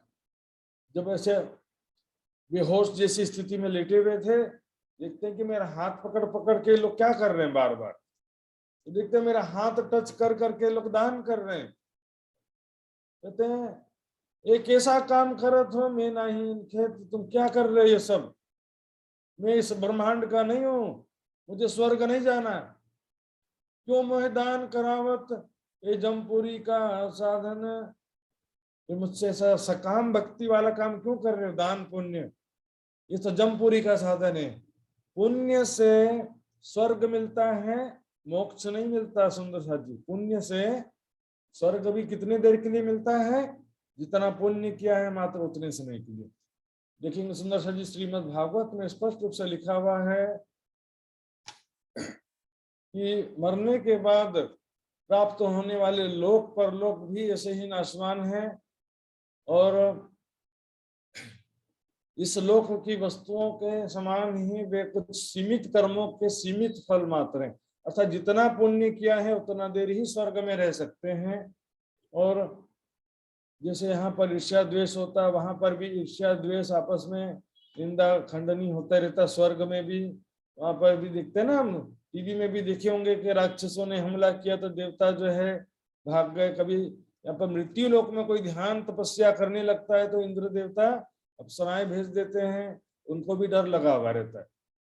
स्वर्ग में देवताओं का यह हालत है सुंदर साथ जी। इसलिए कहा गया बड़े भाग मानुष तन पावा, सुर दुर्लभ सब ग्रंथन गावा। लोग क्या सोचते हैं, जीवन भरी माया मा पाप करनु भयो, जो है अनीति बड़ा धन कमाउनु भयो, पाप बड़ा धन कमाउनु भयो, जीवन भरी कति बड़ा पाप गरी सकेको। तो वृद्धावस्था में के गर्छन्, वृद्धावस्था में अलिक दान पुण्य गर्छन्, तीर्थ यात्रा गर्छन्, भागवत कथा पुराण लगाउँछन्। तो भाई पाप करके गंगा नहाने से क्या होगा, पाप करे पक्षी गंगा में नहाएंगे तो क्या पाप दूर हो जाएगा। मरते समय वस्त्र दान, कपड़ा दान या पैसे का दान करेंगे तो क्या मुक्ति मिल जाएगी। सुंदर साथ जी हिरणु पाप करो और गंगा नाव बोलते हैं। राम तेरी गंगा मैली हो गई, पापियों के पाप धोते धोते। पापी लोग, हिंदू लोग, मुसलमान, सभी लोग का ऐसा सिस्टम है। मुसलमान सोचते हैं हज करने जाएंगे तो मुक्ति मिल जाएगा, सारे गुनाह माफ हो जाते हैं। सुंदर साथ जी पाप करके पुण्य करने से पाप नष्ट नहीं होता है। और गंगा जो नहाने जा रहे हैं इसमें तो पुण्य भी नहीं मिलता है सुंदर साथ जी। पानी में नहाने से किस बात का पुण्य? पुण्य करने के लिए जप करनो पर, तप करनो पर, यज्ञ करनो पर, सेवा करनो, दान करनो पर पुण्य को लागी। जैसा भी कर रहे थे ना, ये पुण्य है, बराबर है। लेकिन सिर्फ पानी में नहाने से तो पुण्य भी नहीं मिलता है। गंगा नदी में नहाएगा तो इस बात पुण्य किस बात का है? इसमें पंडों को पैसा देने से किस बात का पुण्य? टूरिस्ट का जस्ता ही आने जाने का टिकट बुकिंग करनो भयो, वहां बसने को लागी होटल में बुकिंग करनो भयो। यही पनि तीर्थ स्थान में गए अलिकति ध्यान साधना करनो पर, तपस्या करनो पर, जप तप करनो, सेवा करनो पर, त्यो तीर्थ हो नहीं। सत्संग नहीं तीर्थ है, सत्संग ही तीर्थ है, ज्ञान ही गंगा है, ब्रह्म ज्ञान ही अमृत है। सुंदर साथ जी, ज्ञान रूपी गंगा में स्नान करने से पाप पुण्य से मुक्त हो सकते हैं। देखिए गीता में लिखा है, ज्ञान अग्नि सर्वकर्माणि भस्मसात् कुरुते अर्जुन। ज्ञान रूपी अग्नि में पाप भी नष्ट हो जाता है, पुण्य भी नष्ट हो जाता है। लेकिन लोग क्या चाहते हैं कि पाप तो नष्ट हो जाए लेकिन पुण्य नष्ट ना, पुण्य का फल मिले पाप का फल ना मिले। ये कसरी संभव है? दुईटा साथ में मिलता, पाप का फल चाहिए, पुण्य का फल चाहिए, तो पाप का फल भी साथ में मिलेगा। भागवत में के लिखनु भएको छ, ये पाप लोहे का जंजीर है तो पुण्य सोने का जंजीर है। बंधन तो दुईटा छ, पाप पनि बंधन छ, पुण्य पनि बंधन छ। पुण्य से स्वर्ग मिलता है, मुक्ति नहीं मिलती। सुंदर साथ जी, हरजी व्यास तो अच्छी तरह से जानते थे ना ये सारी बात, कि पुण्य का क्षय होने पर स्वर्ग से निकाल दिया जाता है, तो फिर मृत्यु लोक में फिर से आना पड़ेगा, यमपुरी में जाना पड़ेगा। तो क्या फायदा हुआ? क्यों मोहदान करावत, ऐसा काम क्यों करते हो? और कहते हैं दो ही बात की दाज इनमें से लिए जाता हूं मैं, दो बात का दुख में लेके जा रहा हूं दुनिया से। दुईटा कुरा को दुख था, मेरे हृदय में दुख था कि अच्छा दुख, जिसको मैंने ज्ञान के विषय में हाँ कह दिया उसको ना नहीं कर सका कोई, और जिसको मैंने ना कह दिया उसको कोई हाँ नहीं कर सका। मैंने के ज्ञान के विषय में 10 सिद्धांत लाई मेले, सत्य बने को असैले असत्य सिद्ध करी सके ना। और जिस सिद्धांत को मैंने असत्य कह दिया उसको कोई सत्य नहीं कर सका, सिद्ध नहीं कर सका। लेकिन इसमें दुख की क्या बात है? सुंदर जी, आज दुख किस बात का होता है लोगों विद्वानों को, कि मेरी बात को उसने कैसे गलत कह दिया, मेले भने को पूरा कसरी गलत भन्नु भयो, मैंने लिखा उसको गलत कैसे कर दिया। लोग तो ये दुखी होते हैं ना। लेकिन यहाँ पर ऐसा नहीं है, यहाँ तो किसी ने गलत क्यों नहीं कहा, मैंने मेरी बात को किसी ने गलत क्यों सिद्ध नहीं किया, ऐसा है। गलत कर दिया इसलिए दुखी नहीं है, मेरी बात को उसने काट दिया ऐसा दुखी नहीं है। तो मेरी बात को उसने गलत सिद्ध क्यों नहीं किया? क्योंकि हरजी व्यास को मालूम था कि मैं ज्ञान में पूर्ण नहीं हूं, मेरे ज्ञान में बहुत कमियां हैं, मुझे भी परमात्मा के स्वरूप का यथार्थ ज्ञान नहीं है। तो उनको बुद्ध निष्कलंक स्वरूप का ब्रह्म मुनियों का इंतजार था, ग्रंथों में लिखे हुए अनुसार उनको बुद्ध निष्कलंक स्वरूप का इंतजार था कि वो मेरी कमियों को दूर करेंगे, ज्ञान की अपूर्णता को पूर्ण करेंगे और मेरे हाँ को ना करेंगे। लेकिन इस बात का दुख लेकर के जा रहे थे। सुंदर जी की प्रतिष्ठा के विषय नहीं था, उनकी मेरी बात को काट दिया ऐसा, तो फिर ऐसा होता तो फिर उनका प्रतिष्ठा की बात होती है ना। यहाँ तो उनकी बात को किसी ने गलत सिद्ध कर ही नहीं पाया, तो फिर तो खुशी खुशी जाना चाहिए था कि मुझे आज तक किसी ने ज्ञान में कोई भी मुझे हरा नहीं सका। लेकिन यहाँ दुखी होने का कारण क्या था कि वो जानते थे कि मेरे ज्ञान में कमी है।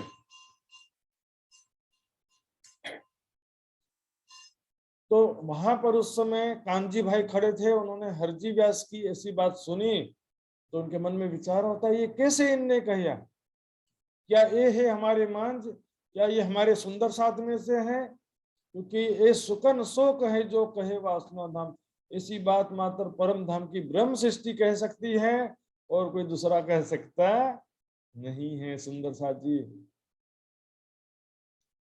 क्यों ये जीवता रहे यहाँ के पूरे मनोरथ काम? यदि किसी तरह से ये जीवित रह जाए तो प्राणनाथ जी इसकी इच्छा जरूर पूरी कर सकते हैं, अर्थात इसके ज्ञान की कमी को पूर्ण कर सकते हैं। इसकी इच्छा को पूरी कर सकते हैं।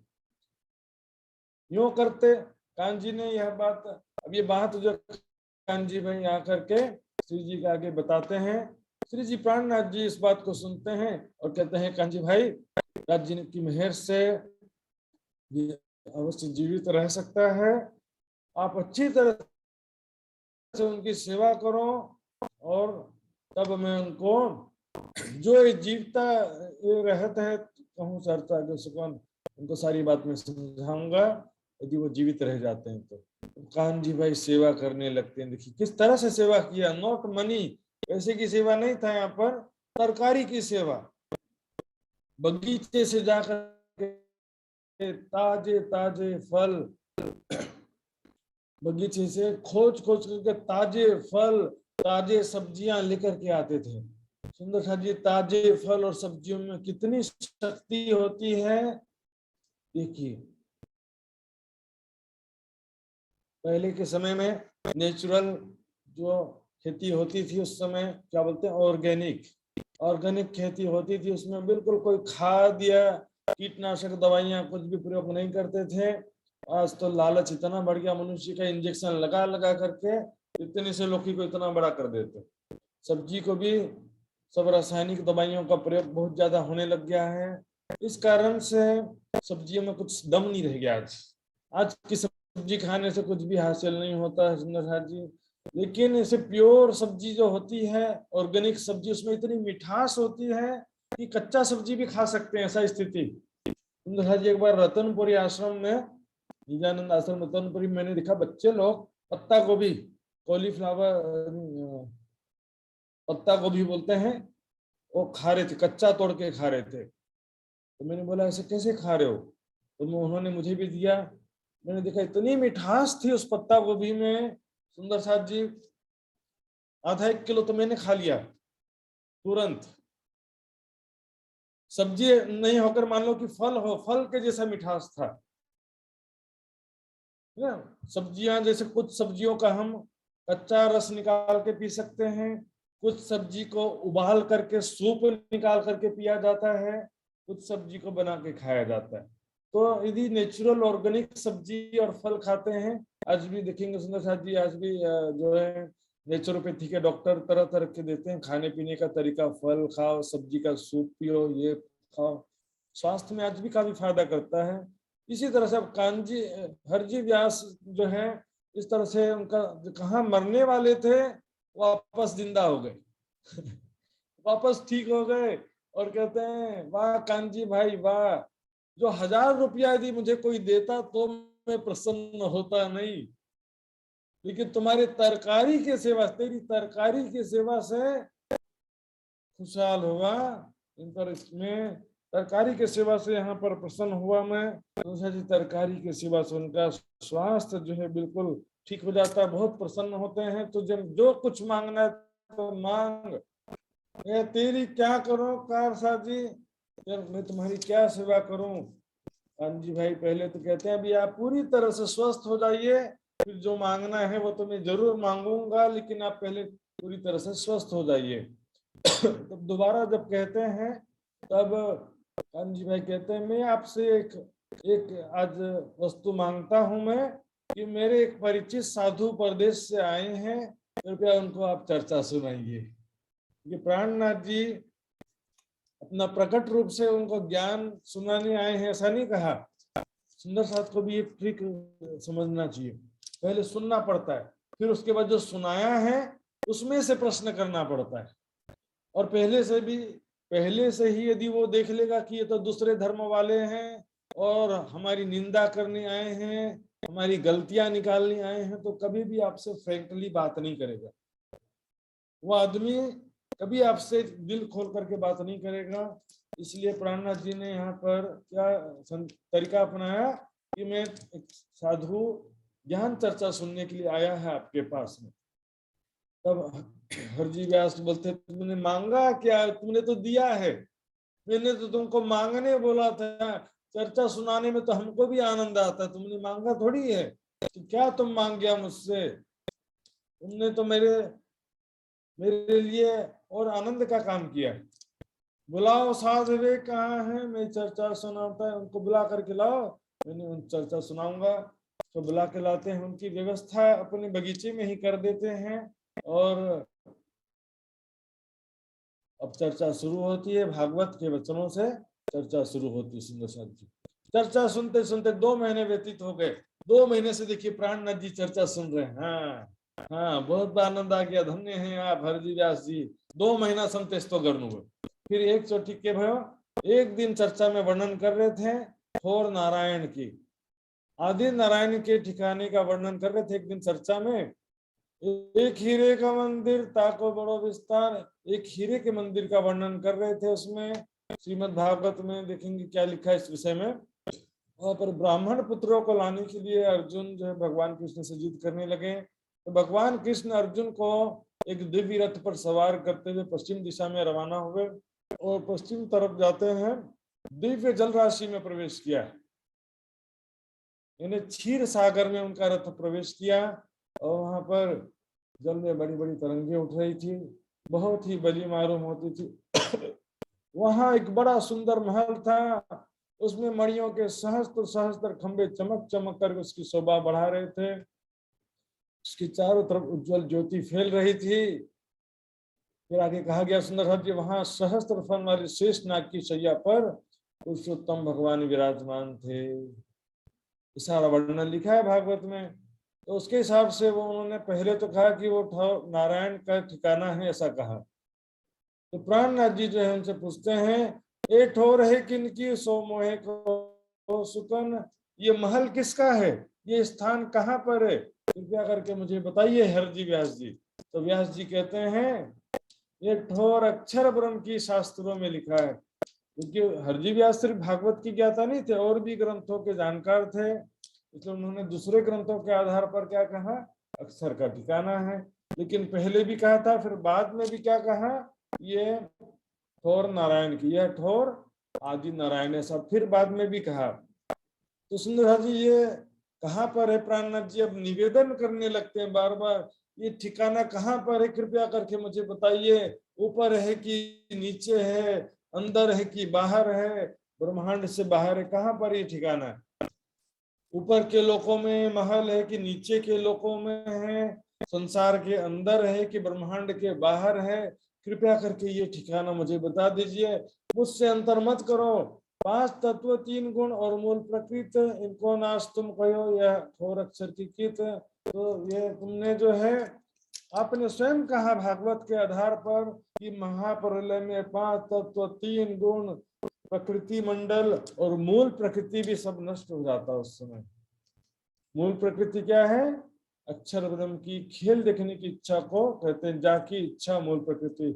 उस समय अक्षर ब्रह्म की इच्छा भी नहीं रहती है, ये महल कहाँ रहता है, हमसो अंतर न करो, यह बताओ, तो मुझसे कृपया करके अंतर मत करो, कृपया करके मुझे बताइए कि ये महल कहाँ पर है, मैं इसे प्राप्त करना चाहता हूँ, इसका दर्शन करना चाहता हूँ।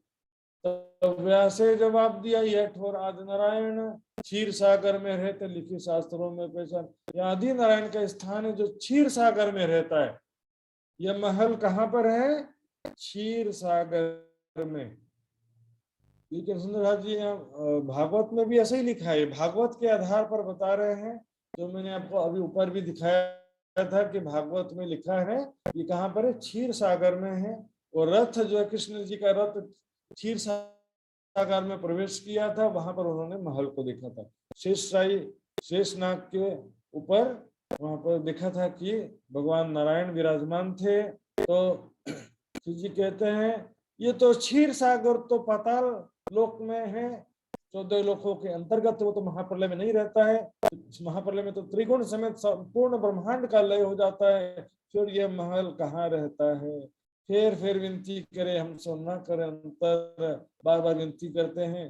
तो व्यास कहता मैं क्या बताऊं तुमको, शास्त्रों में ऐसा लिखा तो क्या उत्तर दूं, शास्त्रों में ऐसा लिखा तो मैं कैसे बताऊं तुमको, भागवत में इससे ज्यादा कुछ लिखा नहीं है। दुनिया वाले भागवत भागवत भागवत करते हैं, भागवत में ब्रज रासलीला के कारण मात्र जो है राज्य ने वाणी में उनका थोड़ा महत्व दिया है, इसके अलावा भागवत में क्या है, विष्णु भगवान के 24 अवतारों का वर्णन, ये सब पढ़ करके और उनका जयकारा लगा के क्या फायदा होता है। भागवत के पीछे लोग भागे जाते हैं। कहे कटुक वचन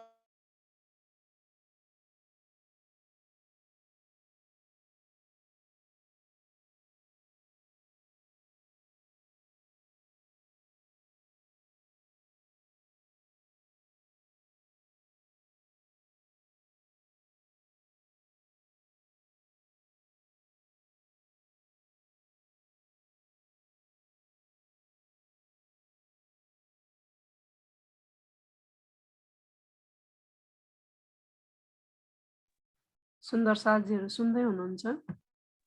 छैन फ्रोज, मेरोमा पनि छैन सुनेको। ए भनेपछि महाराजजीकै के भएको होला, नेटको प्रब्लम भयो। महाराजको ओके, महाराजजी फेरि जोइन गर्नु होला, एकैछिन गर्नुहुन्छ, एकैछिन धैर्य धारण गरिदिनुहोस् है प्लिज।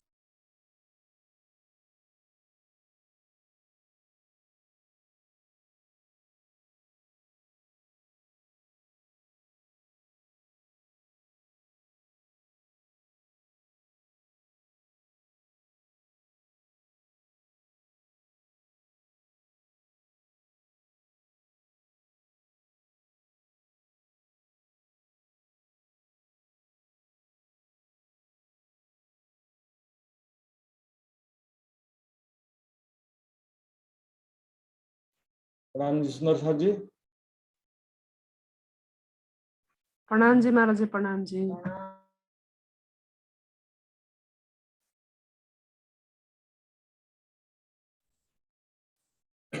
इंटरनेट थोड़ा डिस्टर्ब हो गया था।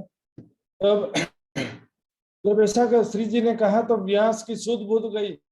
अभी तक क्या सोच रहे थे, ये तो कोई साधु मुझसे कथा सुनने आया है। अब देख रहे हैं ये तो कुछ बात अलग है।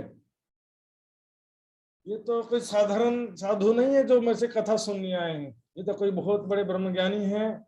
और ब्रह्मज्ञानी भी कौन, ये है बात संयन। ये तो ग्रंथों के अनुसार जो मेरे उनके मन में पहले से था, इन्हीं का इंतजार कर रहे थे हरजी व्यास जी। तो समझ जाते कि ये वही ब्रह्म रूप मुनि हैं जिनका ग्रंथों में आना लिखा था। अभाविनो भविष्यन्ति मुनियो, ये ब्रह्म रूपिणा मुनि, ब्रह्म रूप मुनि इस जगत में प्रकट होंगे, जो लिखा था ये वही परब्रह्म अक्षरातीत जिनका बुद्ध निष्कलंक स्वरूप में आना लिखा था। अभी तक जैसे शौक लग जाता ना, अंग्रेजी में तो शौक लग गया, ऐसा उनके बहुत ही हतप्रभ होते हैं। फिर जी भी कहते हैं हरजी व्यास जी मेरी बात को सुनिए, मैं आपके पास में आपका भागवत कथा सुनने नहीं आया था, मैं तो तुमको समझाने के लिए आया था। जो तुमने अंतिम समय में कहा था कि मेरी हाँ को कोई ना नहीं कर सका, मेरी ना को कोई हाँ नहीं कर सका, मेरी ज्ञान की पूर्णता को कोई पूर्ण नहीं कर सका। हमको पठाए हक ने तुमको राखे तीन, मुझे उस परमात्मा ने भेजा है और तुमको भी उसी परमात्मा ने जीवित किया वापस तुम्हारी इच्छा पूरी करने के लिए।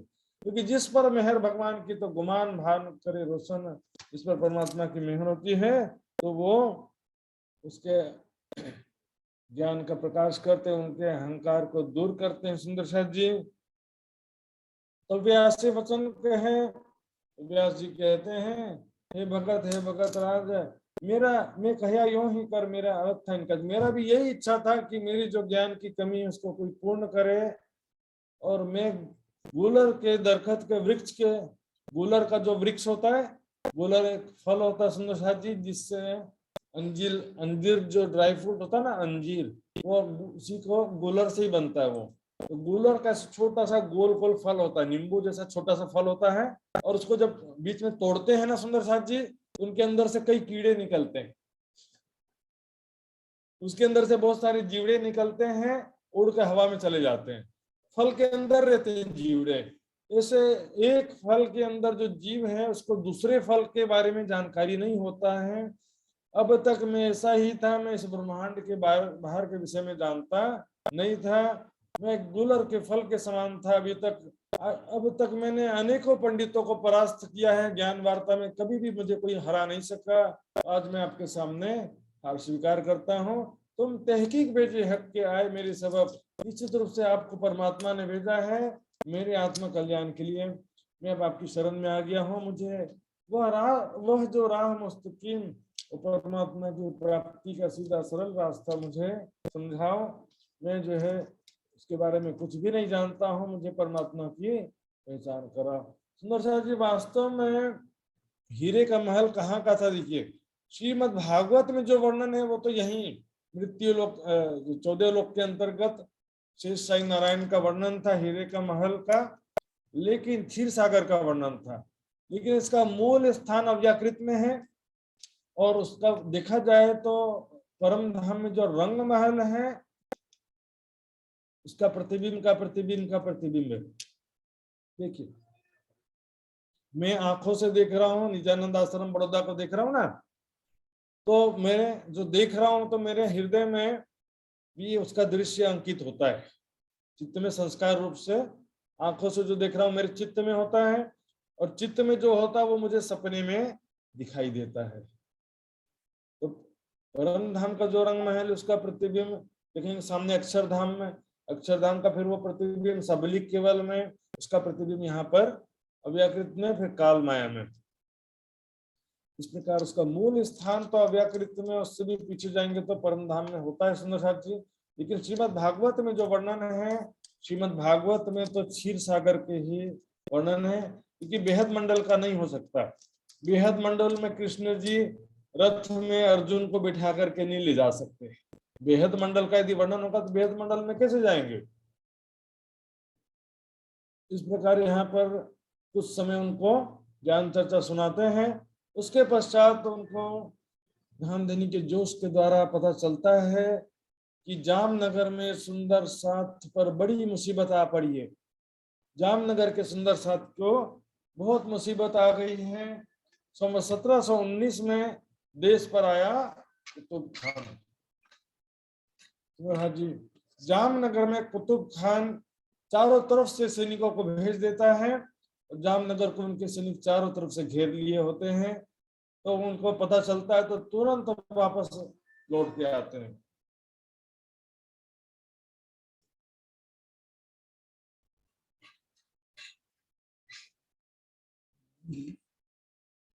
उस समय मैंने बताया कि हिंदू राजाओं को मुगल सत्ता को टैक्स पटाना पड़ता था, फोकट का बैठे बैठे टैक्स देते रहो। तो उस समय क्या टैक्स नहीं पटा पाने के कारण कुतुब खान ने जामनगर को चारों तरफ से घेर लिया था। तो यदि इस समय में कुछ नहीं किया गया तो पूरे नगर को लूट लेता, जिसमें सुंदर साथ की भी स्थिति बहुत ज्यादा खराब होती। तब श्री प्राणनाथ जी तुरंत वापस आते हैं जामनगर में, बिहारी जी से भी मिलते हैं और फिर जाम वजीर से भी मिलते हैं। सबसे सलाह मशवरा करके दीवानगिरी का कार्य संभाल लेते हैं। क्योंकि अभी सुना होगा आपने, जैसे श्रीलंका का राष्ट्रपति भाग गया ना, वैसे यहाँ पर इनका दीवान जो है भाग गया था। दीवान यहाँ से भाग गया था। पैसा जो टैक्स पटाना था, कुतुब खान को टैक्स पटाने के लिए पैसा नहीं था। हालत बहुत खराब थी राज्य की, आर्थिक स्थिति खराब थी। तो वजीर ने कहा मेहराज ठाकुर से, आप जो दीवान का पद संभाल लो, दीवानगिरी संभाल लो, और कुतुब खान को आश्वासन दो, विश्वास दिलाओ कि 1 साल में हम आपका सारा टैक्स पटा देंगे। तो कुतुब खान मानेगा नहीं, तो वो मानने वाला नहीं है। तो सुंदर साथ के कष्ट के लिए सुंदर खान और सारा कसाला सिर पर खींच लिया, तब सुंदर साथ का सारा कष्ट अपने सिर पर ले लिया। जहाँ दुख आवे मारो साथ को, तहाँ आड़ा देऊं मेरा अंग का कथन चरितार्थ किया। सुंदर साथ का कष्ट अपने सिर पर ले लिया और दीवानगिरी का कार्य संभाल लिया। दीवानगिरी का कार्य नहीं संभालते तो कुतुब खान निश्चित रूप से हमला करने वाला था राज्य में। यहाँ पर कितना टैक्स था सुंदर साथ जी? 9 लाख कौड़ी का टैक्स था। तो 1 साल की मोहलत दे दिया कुतुब खान ने, और सेना वापस चल गई। जामनगर के निवासियों को सुख शांति होता है, जान बची। कुतुब खान वापस चला गया। अब 1 साल के बाद भी, बहुत मेहनत करने के बाद भी 9 लाख कौड़ी इकट्ठा नहीं हो पाया। 1 लाख की कमी हो गई। तब जाम वजीर मेहराज जी को बुलाता है, कहता है मेहराज जी अभी भी पैसे की कमी है, माटे चालो ત્યાં સુધી कुतुब समझावा काद, इसलिए हमको कुतुब खां को समझाने के लिए अहमदाबाद जाना पड़ेगा, ताकि वो हमको कुछ समय की मोहलत और दे दे। कई कमी धन आपता जो राखी है अपनी राज, कुछ कम टैक्स पटाने पर भी वो हमारी इज्जत रखे, हमको थोड़ी सी मोहलत और दे दे। इसके लिए मेहराज जी को कहा हम दोनों को मिल करके अहमदाबाद कुतुब खां के पास जाना पड़ेगा। क्या नाम है? कुतुब खान। तो वहां पर जाने से पहले मेहराज जी समझ गए कि इस बार गड़बड़ होने वाला है, समथिंग रॉन्ग, इस बार जा तो रहे हैं लेकिन वहां पर सेफ नहीं है हम लोग। लेकिन बाईजूराज जी को उन्होंने झूठ कह दिया, ये तेज कुंवरी मैं जो जागनी कार्य से जा रहा हूं, ऐसा कह दिया, जागनी कार्य से जा रहा हूं मैं, तो तुम अपनी मायके चली जाओ, मैं बाद में आकर के तुमसे वहीं पर मिलूंगा। तो सेफ अपनी बाईजूराज जी को सेफ प्लेस में भेज दिया ताकि उनको कोई तकलीफ ना हो। बोले यहाँ पर जामनगर में पता नहीं कब हमला भी हो जाए, तो कोई भरोसा नहीं कर सकते हैं। तो जाने से पहले उन्होंने चर्चा भी सुनाया था, वो चर्चा अगले प्रकरण में आता है। क्या चर्चा हुआ था जाने से पहले? सुंदर साथ को कौन सी चर्चा सुनाया था, अगले प्रकरण में है। तब जामनगर से गुजरात जाते हैं वजीर के साथ में, तो वहां पर क्या होता है देखिए, अनिवितकों में इसका विस्तृत वर्णन है।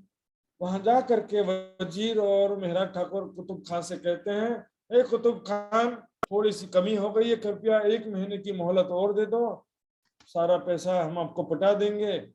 तो कुतुब खान बहुत गुस्सा होता है, दोनों को पकड़ के जेल में डाल दो, जाम वजीर को भी और दीवान को, दोनों को पकड़कर जेल में डाल दो। कहा जाम वजीर क्या करता है? षड्यंत्र करता है। जाम वजीर ने अपनी जान छुड़ाने के लिए क्या पेतरा किया, 1 महीने की मोहलत और दे दो कुतुब खान, यदि मुझ पर भरोसा नहीं है तो मेरे दीवान को कैद में रख लो। 1 मासमा मोकलो सत्य कहूं कौलमा, मैं सही वचन कहता 1 महीने में सारा बाकी टैक्स पटा दूंगा, यदि विश्वास नहीं होता है तो दीवान रखो, मेरे दीवान को आप कैद में रख लो। खुद बचने के लिए उसने मेहराज जी को फंसा दिया। जाम वजीर की इसमें सबसे बड़ी गड़बड़ी थी। तो तुम खा कहता है ठीक है 1 महीना नहीं, मैं तुमको 5 महीना देता हूं, 5 महीने में यदि तुमने टैक्स नहीं पटाया तो तुम्हारे दीवान की इज्जत नहीं रखूंगा, मैं लोपोलाज दीवान राजनगर ठिकाना उसको बेइज्जत करूंगा, नगर से मैं निकाल दूंगा, बेइज्जत करके निकालूंगा मैं। इस प्रकार जाम वजीर के षड्यंत्र से श्री मेहराज जी फंस गए। यहाँ पर कुतुब खान ने यहाँ पर, जैसा कि हमने सुना होगा कि फांसी घटना भंसन, सुंदर साथ जी केशव जी ध्यान देंगे कि फांसी का यहाँ पर कोई बात ही नहीं है, फांसी को तो को नहीं पनी पूरा छे ना, यहाँ पर नजर कैद में रखा था, उसके बाद भी फांसी का सजा सुनाया ऐसा कहीं वर्णन नहीं है। सजा कोई भी सजा नहीं सुनाया था, मात्र अमानत के रूप में रखा था कि जब तक पैसा नहीं पटाएंगे तब तक मैं इसको रखूंगा, लेकिन 5 महीने बाद यदि पैसा नहीं पटाया तो इसको फिर मैं कुछ न कुछ सजा सुना सकते थे उस समय। लेकिन क्या सजा सुनाने की बात वहां पर, ऐसी परिस्थिति ही नहीं आई, उससे पहले ही वहां से निकल गए। तो यहाँ पर क्या होता देखिए, कानजी भाई श्री प्राणनाथ जी को ढूंढते हुए धोरा जी पहुंचते हैं। धोरा जी तेज कुंवरी जी का मैंने बताया था, धोरा जी में ही मुलाकात हुआ उधर। तो धोरा जी तेज कुंवरी जी का पीहर था, मायके था। तो तेज कुंवरी जी से मिलते हैं, कहते हैं प्राणनाथ जी आए कि नहीं आए? तेज कुंवरी जी कहती हैं वो तो जागनी कार्य में गए हैं। इतना जागनी कार्य में गए कुछ है ना, जानू भाई कुछ है ना, जागनी कार्य में नहीं गए, वो कहाँ गए हैं? वो तो जाम वजीर के साथ कुतुब खां के पास गए थे, और गए हुए भी 4-5 महीना बीत गया। तो तेज कुंवरी कहती जरूर गड़बड़ है, तब तो अभी तक क्यों नहीं आए, अर्थात किसी न किसी मुसीबत में फंसे हैं वो। हे कानजी भाई तुरंत जाइए अहमदाबाद और पता करो क्या है वहां स्थिति। बाईजूराज जी कानजी भाई को अहमदाबाद जाने के लिए कहती है। बाईजूराज जी कहते हैं, कांजी भाई कहते हैं, बाईजूराज जी मेरे दिमाग में एक आइडिया है उनको बचाने का, तो आप कृपा करके अपनी एक साड़ी, ब्लाउज और पेटीकोट दे दो। बस एक साड़ी, ब्लाउज, पेटीकोट ले लेते हैं और कांजी भाई साड़ी पहन करके, मिहिराज जी की पत्नी हूं मैं, अपने पति से मिलना चाहती हूँ, पहुंच जाती वहां पर। तो वहां जो सैनिक थे, सेनापति थे, उन्होंने देखा ये दीवान की पत्नी आई है, चलो मिलने दे दो, कोई बात नहीं, पत्नी को मिलने से क्या मना है। अब कांजी भाई, प्राणनाथ जी देखते हैं क्या तेज कुंवरी कैसी आ गई, देखिए ये तो कोई और है, कौन हो तुम? कांजी भाई चेहरा दिखाते, कांजी भाई तुम क्यों ऐसा कपड़ा पहन करके आए हो यहाँ पर? प्राणनाथ जी बात करने का समय नहीं है, तुरंत ये साड़ी पहनिए और अपने कपड़े मुझे दीजिए तुरंत। प्राणनाथ जी कहते हैं ऐसा मैं नहीं कर सकता, अपनी जान बचाने के लिए तुम्हारी जान मुसीबत में नहीं डाल सकता। कांजी भाई कहते हैं मेरे जैसे 50 कांजी भाई मिलेंगे आपको, लेकिन आप जैसे एक प्राणनाथ जी हमको सुंदर साथ के लिए अत्यंत जरूरी है। आप कृपा करके साड़ी पहन के यहाँ से तुरंत बाहर जाइए, आपको राज्य जी का वास्ता है। उसे दबाव बना करके उनको वहां से निकलवा देते हैं सुंदर साथ जी। इस विषय में लल्लू भट्ट जी की वितक में उदाहरण दिया है, जिस प्रकार कंस के कारागृह में जब कृष्ण का जन्म हुआ था, उन्होंने क्या कहा कि मुझे नंद बाबा के घर पहुंचा दो और वहां जो बच्ची का जन्म हुआ उसको वापस ले आओ। अपनी जान तो बचा लिया, अब बच्ची को वापस कंस के पास ले आए, क्या बच्ची के जान को खतरा नहीं था? बच्ची के जान को खतरा था ना, लौकिक दृष्टि से देखें तो, लेकिन बच्ची को भी कुछ नहीं हुआ वहां पर। ये परमात्मा की लीला है, परमात्मा सब जानते हैं कि क्या होने वाला है। बच्ची को भी उसे उठाया था तो बच्ची हवा में उड़ गई थी ना, बच्ची को भी नहीं मार पाया था। उसी प्रकार यहाँ कांजी भाई को भी कुछ नहीं होता है, कांजी भाई भी सुरक्षित आ जाते हैं। अब देखते हैं किस प्रकार सुरक्षित आते हैं। कुतुब खान ने जब 5 महीने के पश्चात कहा दीवान को दरबार में हाजिर किया जाए, दीवान को सैनिक लोग जेल में जो था उसको पकड़ के ले आए। जेल में कौन था? कांजी भाई। कांजी भाई को जब लेके आए तो तुम खां कहता है किसको पकड़ के ले आए, दीवान कहाँ है? ये थोड़ी दीवान है। सैनिक कहते हैं अंदर तो यही था, अंदर तो और कोई था नहीं, यही था, इसे ले आए हम। तो दीवान कहाँ चला गया फिर? कांजी भाई से कुतुब खान कहता है सच सच बताओ दीवान कहाँ है, तुम उसकी जगह कैसे आ गए? कांजी भाई पूरे जोश में कहते हैं जब मौत का डर निकल जाता है ना, तभी ऐसी उच्च आवाज निकलती है। कांजी भाई कहते हैं दीवान की नहीं, तुम अपनी चिंता करो, कयामत के दिन तुम्हारा क्या हश्र होगा, क्या हाल होगा। सत्ता के नशे में तुम निर्दोष जनता के ऊपर जो अत्याचार कर रहे हो, कयामत के दिन उसकी सजा तो भुगतनी पड़ेगी तुमको, 1 का 100 गुना तुमको फल मिलेगा। वहां दिन तुमको किसी भी तरह से नहीं बच सकोगे, खुदा का न्याय होगा और उस समय तुमको अवश्य सजा भुगतनी पड़ेगी। निर्दोष जनता पर तुम जो अत्याचार कर रहे हो उसका गुनाह तुम्हें भुगतना पड़ेगा। तब कुतुब खान सोचता है ये तो कोई फकीर लगता है, सैनिकों ने इसे गलती से पकड़ लिया, ये तो कोई खुदा का फकीर है, नेक बंदा है, यदि इसने बद्दुआ दे दिया तो फिर मेरा तो नाश होना निश्चित है। अरे किसको पकड़ लाए तुम लोग, तुरंत रिहा करो इसको और इसको रास्ते के लिए खर्चा और खाने के लिए भोजन भी दे दो, ताकि किसी प्रकार से बद्दुआ ना दे। बद्दुआ देगा तो फिर हमारा क्या हालत होगा कहते। तुरंत रिहा कर दिए। राज्य की मेहर से बोलो श्री प्राणनाथ प्यारे की।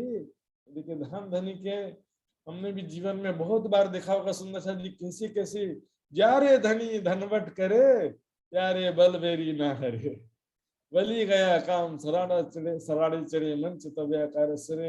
इधर दोहरा जी से चलकर प्राणनाथ जी सीधे जो उधर से अहमदाबाद से निकल कर सीधे दीप बंदर चले गए थे, लेकिन यहाँ से कांजी भाई सबसे पहले धोरा जी जाते हैं। धोरा जी से तेज कुंवरी जी को लेकर फिर वो भी दीप बंदर पहुंचते हैं। प्राणनाथ जी डायरेक्ट अहमदाबाद से दीपनगर पहुंच गए थे। दीप बंदर में जयराम भाई नाम के सुंदर साथ रहते हैं, उनको किस प्रकार जागरण कार्य किया है तो कल की चर्चा में आएगा। लेकिन अभी जो थोड़ा सा यहाँ पर देखेंगे, कुछ चुपाइयां और देखेंगे। आए दीप गुजरात से, श्री राज भय फारक। अब माया से निवृत्त हो जाते हैं, अब माया के झमेले में दोबारा नहीं पड़ना है। रण जुत कीधा फरी फरी पछे गत मत मारी हरी। सिंधुनाथ जी, यहाँ तो बुद्धि ने काम करना बंद कर दिया, ऐसा स्थिति हो गया। कुतुब खान के कैद में से फंस गए। सुंदरनाथ जी, यहाँ पर माया की पूर्ण शक्ति राज जी ने इनको दिखा दिया, पूरा जोर दिखा दिया। अब नजर करी तरफ अब राज्य के कार्य में लगा देते हैं। इसके पश्चात अब माया के झमेले में नहीं फंसते हैं, मात्र सुंदर साथ की सेवा कार्य में लग जाते हैं। अब ये जो अगला प्रकरण है सुंदर साथ जी, ये प्रकरण वो प्रकरण है, इसमें कोई प्रसंग नहीं है, वितक नहीं है, ये चर्चा का प्रकरण है। मेरा ठाकुर जामनगर से अहमदाबाद जाने से पहले सुंदर साथ को उन्होंने जो अंतिम चर्चा सुनाया था, उस चर्चा बहुत दर्द भरी चर्चा थी सुंदर साथ जी। महाराज जी को मालूम था पता नहीं अब मेरे साथ क्या होने वाला है। जिसे कोई अंतिम चर्चा सुनाता, अंतिम बात कहता है, इसे सार गर्भित बातें इस प्रकरण में हैं। यदि सही तरीके से इसका चर्चा करने में जाऊंगा तो 1 घंटे में भी पूरे प्रकरण की चर्चा नहीं होती सुंदर साथ जी। इतना रहस्य, बहुत विस्तृत चर्चा इसमें। 3 सृष्टि कही वेद ने, तीनों कही फिर का न, वेदों में 3 सृष्टि कहा गया, जीव ईश्वरी ब्रह्म सृष्टि। पुराण में भी 3 सृष्टि कहा गया है, आम खास खासल खास। और 3 वाणी साधुओं में, साधु संतों की वाणी में भी 3 सृष्टि का वर्णन है। जैसे कि कबीर जी की वाणी में 3 सृष्टि का वर्णन है। एक एक करके देखेंगे हम कहाँ क्या लिखा है। अथर्ववेद में लिखा है, स वे गुह्य प्रजापति है, वह ही गुह्य प्रजा का स्वामी है। यहाँ पर गुह्य प्रजा शब्द ब्रह्म सृष्टि के लिए प्रयोग किया गया सुंदर साथ जी। इसी तरह से कुरान में दिखते हैं, कुरान में मोमिनों के रूप में उसका वर्णन किया है। मोमिन जो अच्छा कर्म करते हैं, शुभ सूचना दे दो।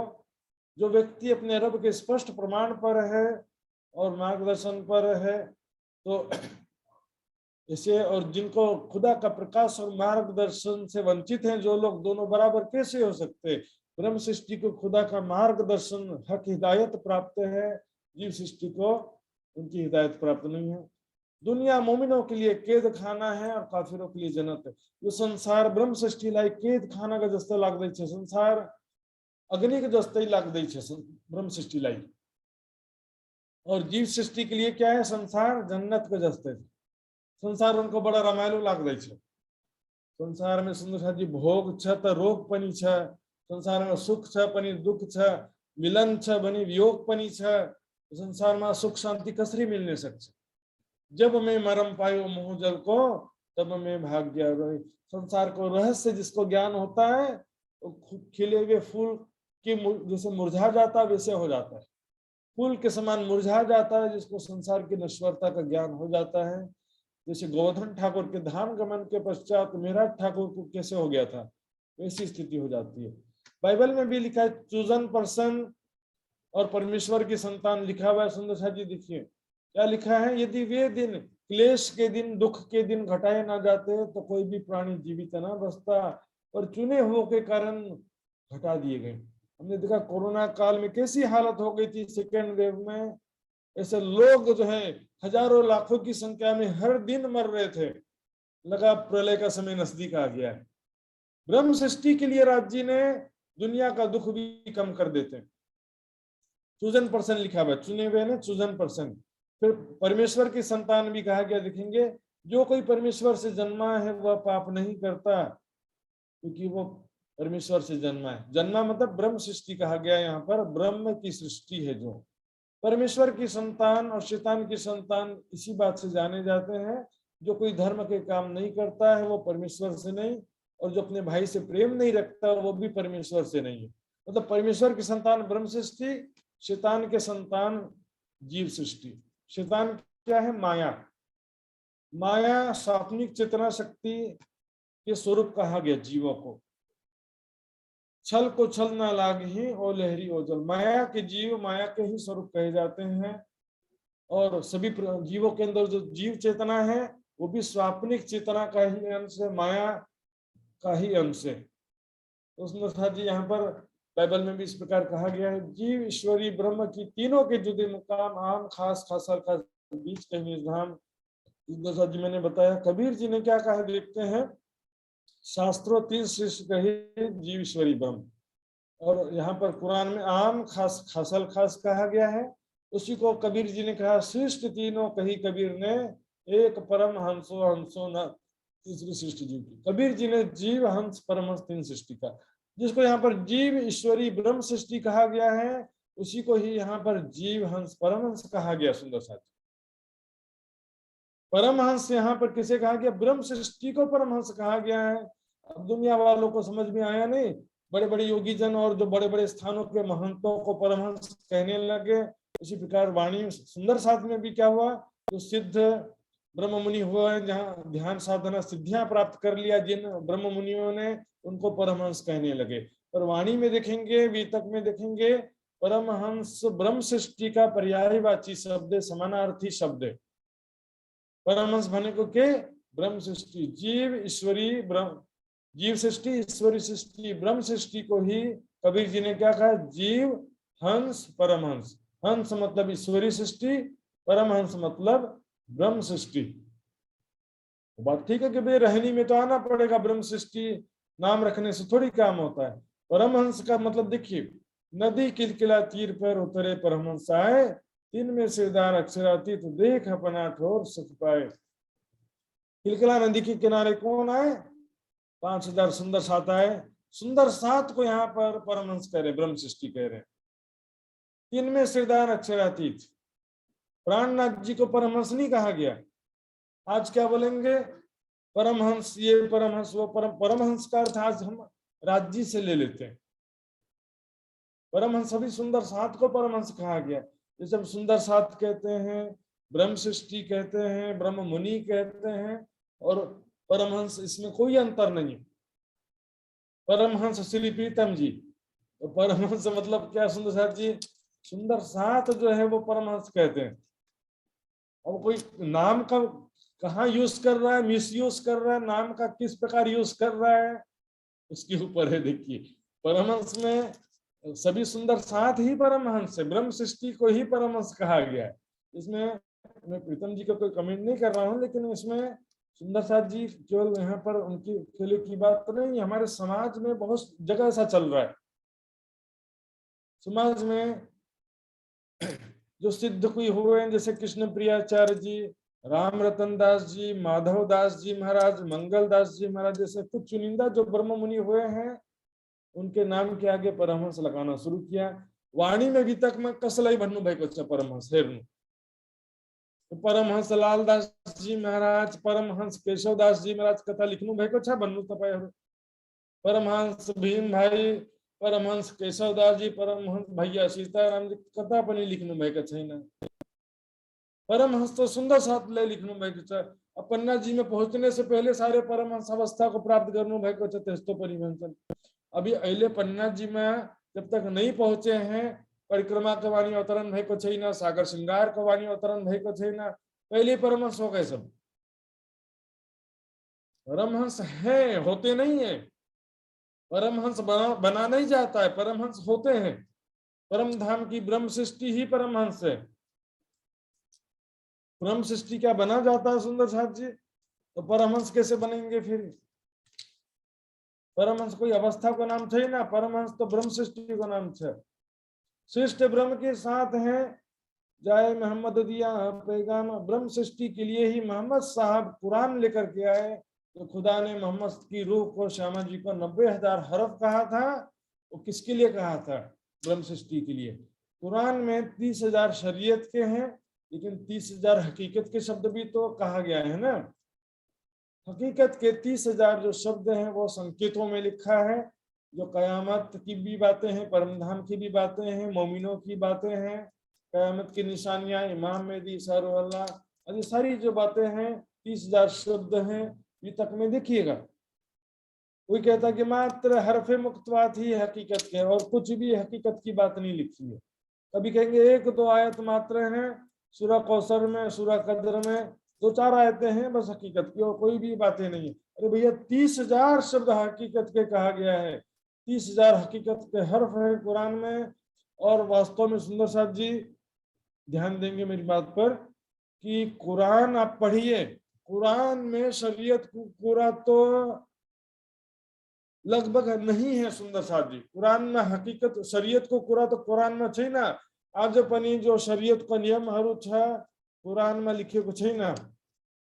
5 बार नमाज कैसे पढ़ना, नमाज पढ़ो लिखा है। क्या लिखा है? सुबह शाम खुदा को याद करो।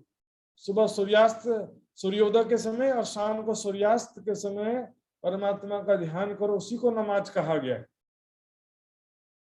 हृदय को निर्मल करो और परम धाम के विषय संकेतों में लिखा है। तो शरीयत और तरीकत के 30,000 शब्द हैं और हकीकत के 30,000 शब्द हैं। और आज जो मुसलमान लोग शरीयत जो कहते हैं, और ये तो अलग अलग बहुत सारे उनमें गुरुजन हुए हैं, उनके इमाम हुए हैं, काजी हुए हैं, तो उनके अलग अलग बहुत सारे संप्रदाय फिरके बन गए हैं और अलग अलग प्रकार का शरीयत भी हो गया है। बहुत सारे लोग मेजॉरिटी जो है औरंगजेब के द्वारा लिखे हुए शरीयत का जो ग्रंथ फिकह किताब है, उस किताब के अनुसार शरीयत का पालन करते हैं, उसके हिसाब से कजा न्याय करते हैं। उसमें साथ जी हमको जो राज्य से मतलब है, राज्य की जो बातें कुरान में लिखी है, मोहम्मद साहब के अंदर जो राज्य की शक्ति थी, तो उसको हम इग्नोर कैसे कर सकते हैं। रास लीला खेल के आए बराबर श्याम। शमराज जी महाराज अरब में आए, अरब को कोई बोले कि मुसलमान ऐसे थे, मुसलमान ऐसा होते हैं, मुसलमान आतंकवादी होते हैं, तो मुसलमानों से थोड़ी कोई लेना देना है।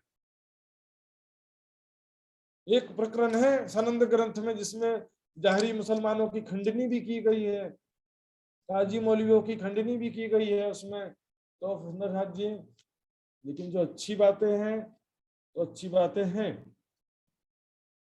तो उसमें हमारे लिए लाए हैं शिष्ट ब्रह्म के साथ जाहे मोहम्मद दिया पैगाम।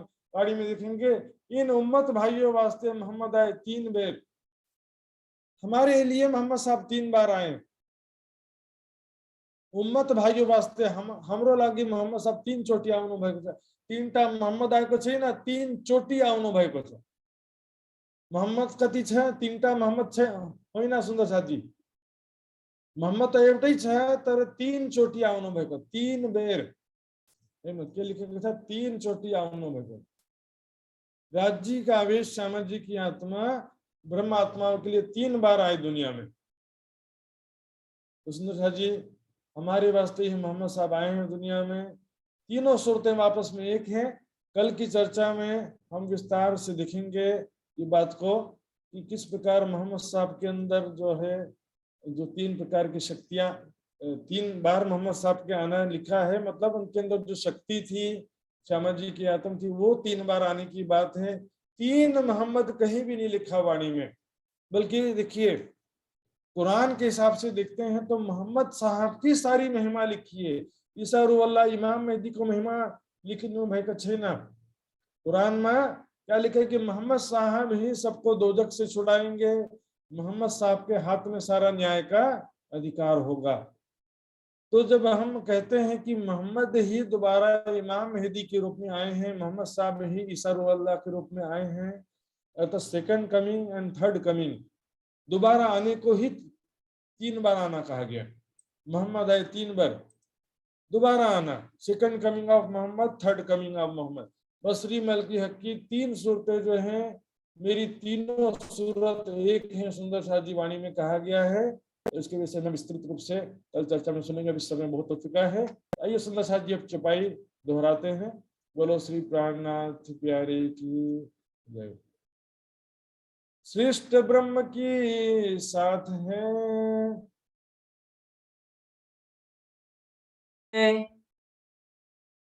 जाए मोहम्मद दिया पैगाम, जाए मोहम्मद दिया पैगाम, लाए कुंजी सारू अल्लाह, लाए कुंजी सर अल्लाह, 200 हाथ इमाम, 200 हाथ इमाम, 200 हाथ इमाम, 200 हाथ इमाम, बोलो श्री प्राणनाथ प्यारे की जय, धाम के धनी की जय, सर्व सुंदर साथ की जय। प्रणाम जी।